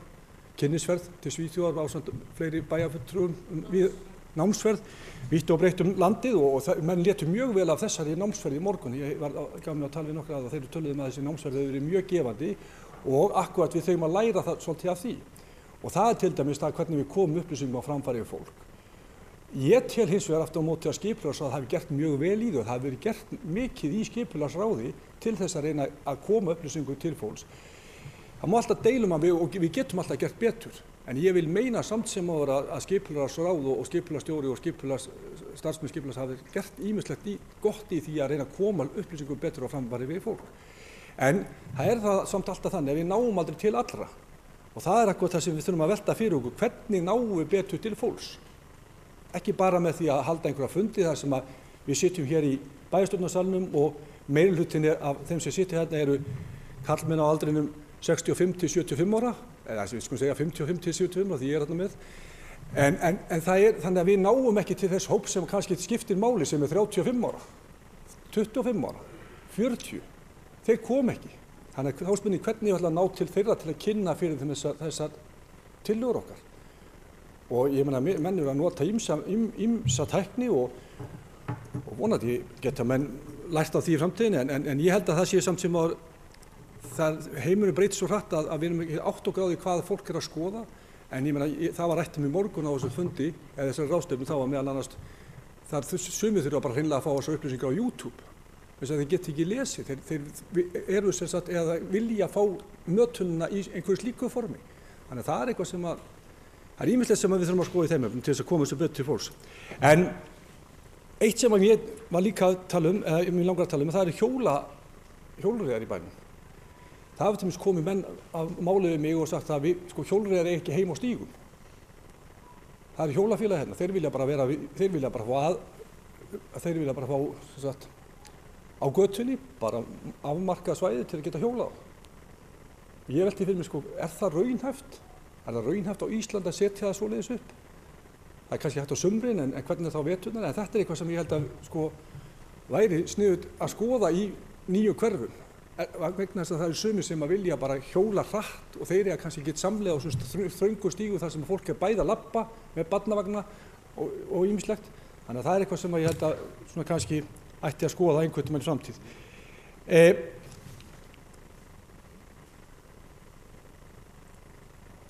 Ég ætla aðeins líka bara að segja það að þegar maður alltaf tala grænu svæðin Við bara taka undir Bæjarfulltrúa Bréfin, það afskaplega mikið af grænum svæðum og ég held að sé fá samfélög á þessari stærðargráðu sem hafa jafn mikinn og góðan aðgang af grænum svæðum og ég nefnir bara þetta rétt. Við erum að tala grænum svæðin sem eru í 5 mínútna fjarlægð frá okkur eins og Kjarnaskógur sem algjör náttúruperla og þannig að það talandi lífsánægju og byggist á því að hafa aðgang af grænum svæðum. Ég held akkúrat að við á Akureyri búum mjög vel hvað þetta varðar að hafa aðgang af grænum svæðum. Takk. Bæjarfulltrúi Guðmundur Baldvin hefur lokið máli sínu. Næst tekur til máls bæjarfulltrúi Preben Jón.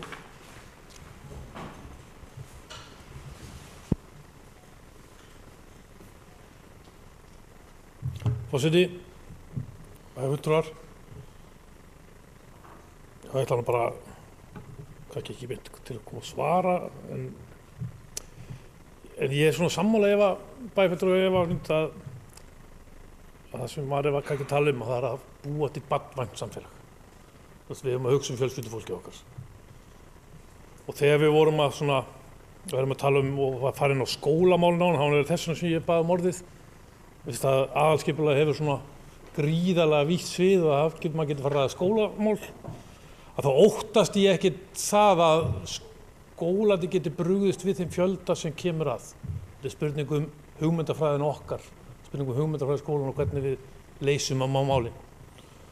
Og þetta mér einu hugmyndi hug sem við höfum aldrei rætt og veit ekki hvað það er hægt.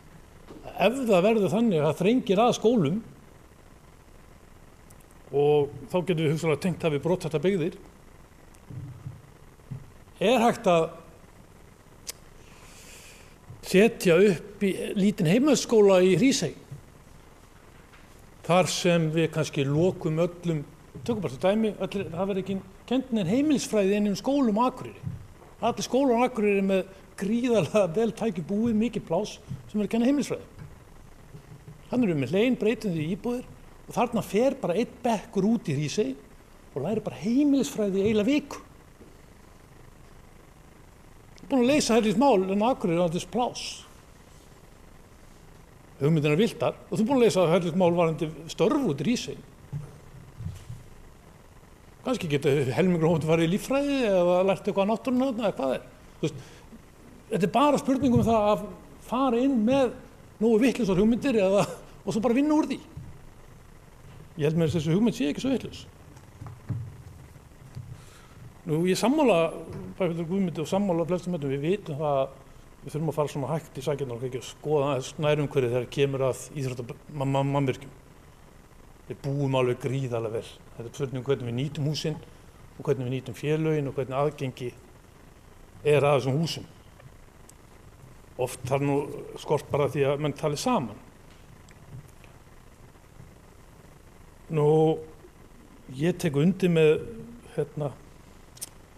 bæjarfulltrúa Sóley Björk og mér finnst það ekki sérstaklega illa varið þeim fjármunum sem hefðu farið í þessa tilraunaverkefni þó að það hefur kostað 10 til 15 milljónir. Þetta betur varið þeim fjármunum í það heldur en að fara á stað og ekki vita nákvæmlega hvernig niðurstaðan myndi verða. Ég er ekki viss að þetta þurfa að kosta 10 til 15 milljónir en það er annað. Nú, við höfum verið að hafa komin á fjölnóta hús áðan, skautahöllina, við erum að tala um svæði sem er að nýta, Þórssvæðin, Káasvæðin, við erum með gott svæði í kringum skautahöllina, við erum með mikinn hita þar sem puðrast bara út í loftið, getur svo að bara kynnt heila íþróttahöll, sem við erum ekki að nýta. Ef maður vilja byggja eitthvað nýtt húsnæði og annað, þá ætti ekki bara að skoða að vera þar í kring, það er húsnæði, eða pláss. En takk fyrir umræðan og takk fyrir mig. Bæjarfulltrúi Preben Jón hefur lokið máli sínu. Næst tekur til máls bæjarfulltrúi Sigurjón Jóhannesson.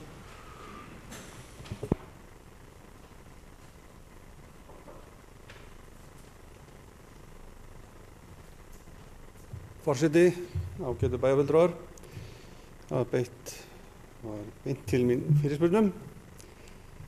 Forseti, Matthías, það er rétt, það ríkir góð samvinna í skipulagsráði og ég er mjög ánægður með samstarfs mína í skipulagsráði. Við erum ekki alltaf sammála en við komumst á ágætis lausnum og skiptast á skoðunum og það er líka áreiðandi í svona skipulagsmálum að séu ekki allir, þó menn séu mismunandi flokkum, að þeir séu líka aðeins mismunandi með mismunandi bakgrunn. Því að það hjálpar til í skipulagsvinnunni oft að einn og einn fulltrúi þekkir hlutina kannski úr sínu starfi eða eitthvað slíkt og ég held ég að skipulagsstjóri geti tekið undir. Bara rétt aðeins varðandi sko íþróttasvæðin af því að það kemur til afgreiðslu eftir deiliskipulag á Melgerðisásnum og þar er bókun við og þetta er fyrst og fremst það sem ég, frá mínu hóttir, ég er ekki mótið, þetta er í umræðu í aðalskipulaginu, að við erum að kannski að skoða að veri farið yfir þessi mál vandlega áður en við byrjum á íbúðabygginni. Þar af leiðandi það er hægt að hafa inn á þessu svæðum tímafrest eða forgang. Þannig að það verði ekki byrjað þarna fyrir einhver önnur skilyrði eru uppfyllt. Það er slík atriði sem kannski er hægt að hafa í huga. Að því að við erum ekki að fara, að það er enginn að fara að byggja þessi risa íþróttamannvirki á næstu árum, eða næsta ári eða þar næsta, það er ekki í myndinni og við erum ekki að fara í fjárhagsáætlun leyfir það ekkert og verður ekkert, en við sjáum fyrir nokkur árum þegar knattspyrnuhöllin var byggð hérna, hún var ekki búin að vera áætlun lengi þegar allt inni var farið að drífa í hérna. Þannig að við þurfum stundum að horfa aðeins samt svona lengra fram í tíman, bara til þess að eiga pláss. Og svo svipað þessu með flugvöllin, við viljum ekki byggja við enda á flugvöllinu, af því að við viljum geta nýtt hann næstu áratugina og vel það. Og það eru ýmis mál sem varðandi snjólosunarsvæðin og þetta hefur verið rætt líka í skipulagsráði, að það hefur verið rætt Akureyri þarf stundum að taka mið af því að vera svona eins og það er borgir í heiminum sem kalla sig vetrarborgir. Og þetta hefur formaður skipulagsráðs verið mjög áhugasamur að þetta kæmi og þetta kom ekki fram í aðalskipulagi, að við reyndum að nýta okkur eitthvað slíkt, allavega í umræðinni. Þegar yfirleitt eru teikningarnar sem við fáum frá þeim sem hanna skipulagið utan á bæ, það er yfirleitt löðgu tré á svona rissmyndum sem eru sýndar. Og annað mál á eftir sem við ætlum að ræða hérna var þetta skemmtiferðaskipin, jafnvel raforkuflutninga þangað. Þetta myndi krefja skipulagsbreytinga, kannski ekki aðalskipulags, allavega deiliskipulagsbreytinga ef við ætlum að fara að gera slíkt. Þannig að þessi mál eru auðvitað í stöðuti þróun og við getum ekki séð þetta kannski fest þetta til langs tíma. Og varðandi hjólreiðamálin, þá erum við með annað mál sem heitir rammaskipulag Oddeyrar og þar er rætt meira hjólreiðamál á því svæði sem dæmi og sýnd útfærsla á hjólastígum sem hugmynd þó eigi eftir að vinna síðan auðvitað deiliskipulagið í því skipulagi. Þetta kemur seinna í dagskránni, bara komið svo aðsamt. Varðandi fyrirspurn Guðmundar, bæjarfulltrúa Guðmundar, það er svo merkilegt að ég nefnilega starfi í flokki þar sem hafa mismunandi skoðanir. Það ríkir ekki einræði, Guðmundur.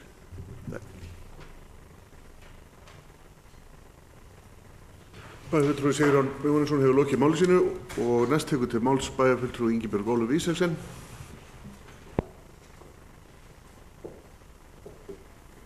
Forseti, ágætu bæjarfulltrúar, ég þakka nú bara mjög góðar og skemmtilegar umræður þetta aðalskipulag.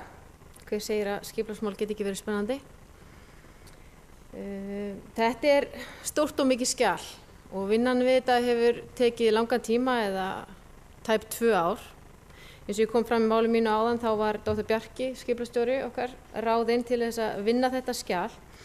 Hann hefur unnið skjalsett þetta 3 sinnum áður, 2 sinnum í Hafnarfirði og 1 sinni í Svíþjóð. Takk fyrir. Hann ákvað í ferli sem þetta fór í. Tímaröðuna, hvenær þetta var lagt fyrir nefndir. Hann kom meðal annars inn, bara svo ég leiðrétti hérna, ég held reyndar að bæjarfulltrúi Gunnar Gíslason hafi ekki verið kominn inn í umhverfis- og mannvirkjaráð sem þá hét framkvæmdaráð fasteigna Akureyrar. En Dr. Bjarki kom inn á fund okkar, fór yfir skjalið eða þær upplýsingar sem hann var komið með þá á þeim tímapunkti, ræddi þetta, bað okkur að fara yfir þetta. Það var tekið aftur fyrir á fundi ráðsins þar sem að nefndarmenn gátu komið með ábendingar. Þannig var það allavega í mínu ráði og mér skilst að hann hafi farið líka í önnur ráð, meðal annars í íþróttaráð þegar ég satt þar. En vissulega það þannig að þetta skjal hefur tekið breytingum, endalegt skjal kom ekki inn fyrir en á fundagáttina núna á miðvikudag eða fimmtudag. Nei, hvernig var jú, allavega. Það ekkert mjög langur tími, en drögin hafa samt sem áður legið fyrir og við höfum haft tækifæri til þess að ræða þetta og koma til þeirra hvenær sem er.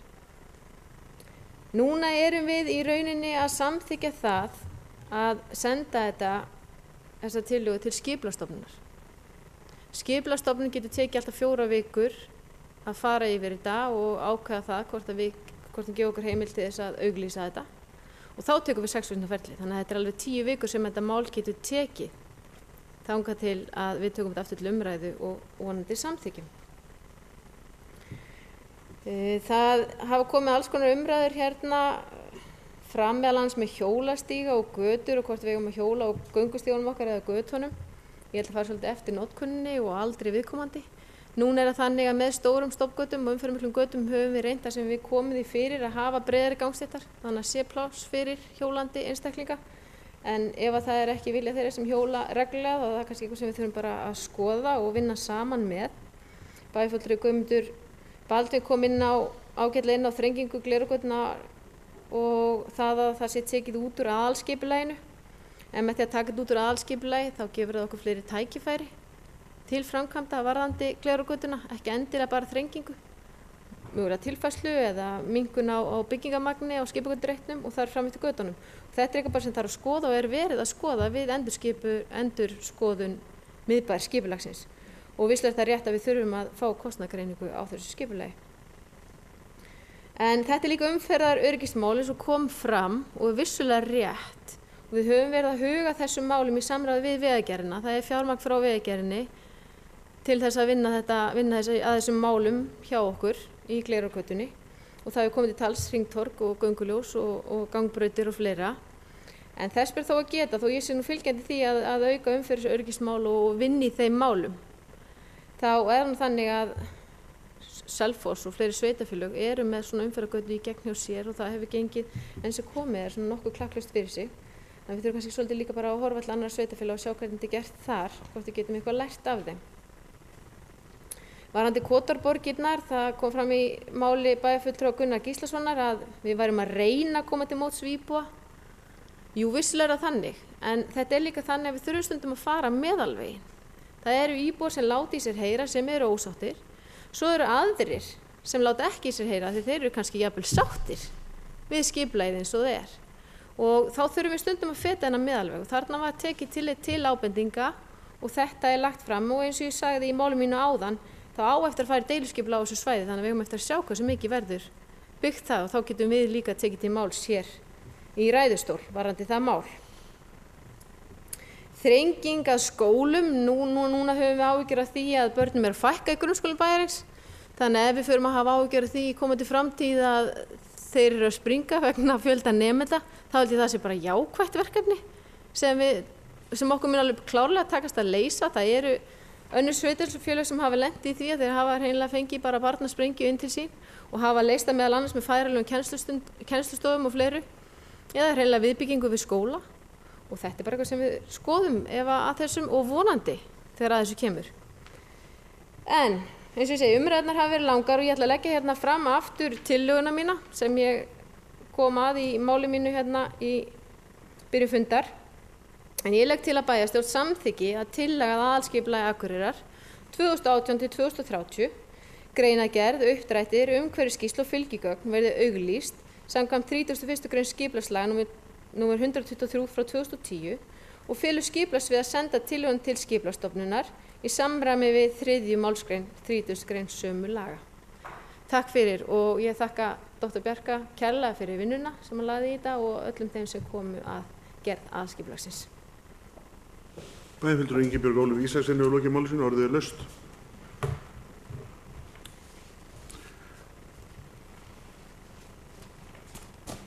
Orðið laust. Jú. Það hefur nú ekki tíðkast hingað til að menn fari í pontu til þess. Ætlar að segja já eða nei eða... Ha?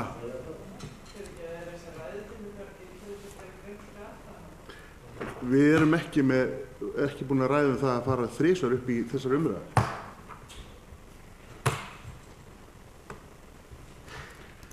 Orðið laust. Þess að enginn hefur hvassir hljóð sem á eftir að fara upp í annað skipti eða fyrsta skipti, þá göngum við til atkvæðagreiðslu til þess að geta samþykkt þessa tillögu sem bæjarfulltrúi Ingibjörg Ólafur las upp, vinsælast gefið merki.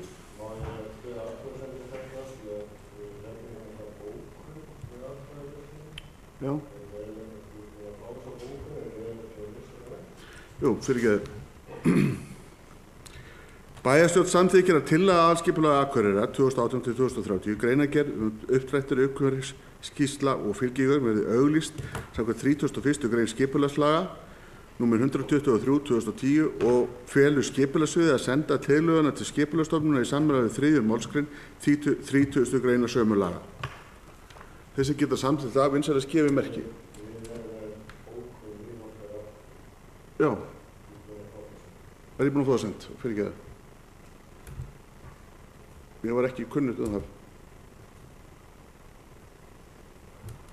Við erum svona almennt reynt að ræða það, en gott mál.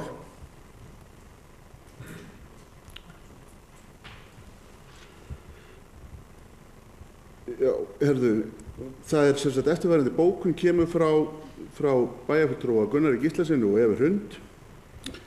Við samþykkjum að tillaga aðalskipulagi 2018-2030 fari í auglýsingu þannig að umræðum það í bæjarfélaginu geti farið fram með skipulögum og markvissum hætti. Hins vegar gerum við meðal annars fyrirvara að við ætlum alfarið gegn þéttingu byggðar í Kotárbyggð, eins gerum við ráð fyrir henni eins og gert ráð fyrir henni í skipulagsuppdrætti. Og það sama á við svæðin sunnan Káahús, austan Lundarskóla, innan Svega San Siro, svokallaða Kastfelli, austan Skarðshlíðar við Þórssvæðið. Þetta er bókun sem kemur frá bæjarfulltrúum Evu Hrund Einarsdóttur og Gunnari Gíslasyni. Þá les ég aftur upp, eða ég tek til atkvæðagreiðslu fyrri bókun eða sérstaklega tillögu þess að geta samþykkt það vinsælast gefið merki. Það eru 11 og jafnframt liggur fyrir bókun frá bæjarfulltrúum Evu Hrund og Gunnari Gíslasyni.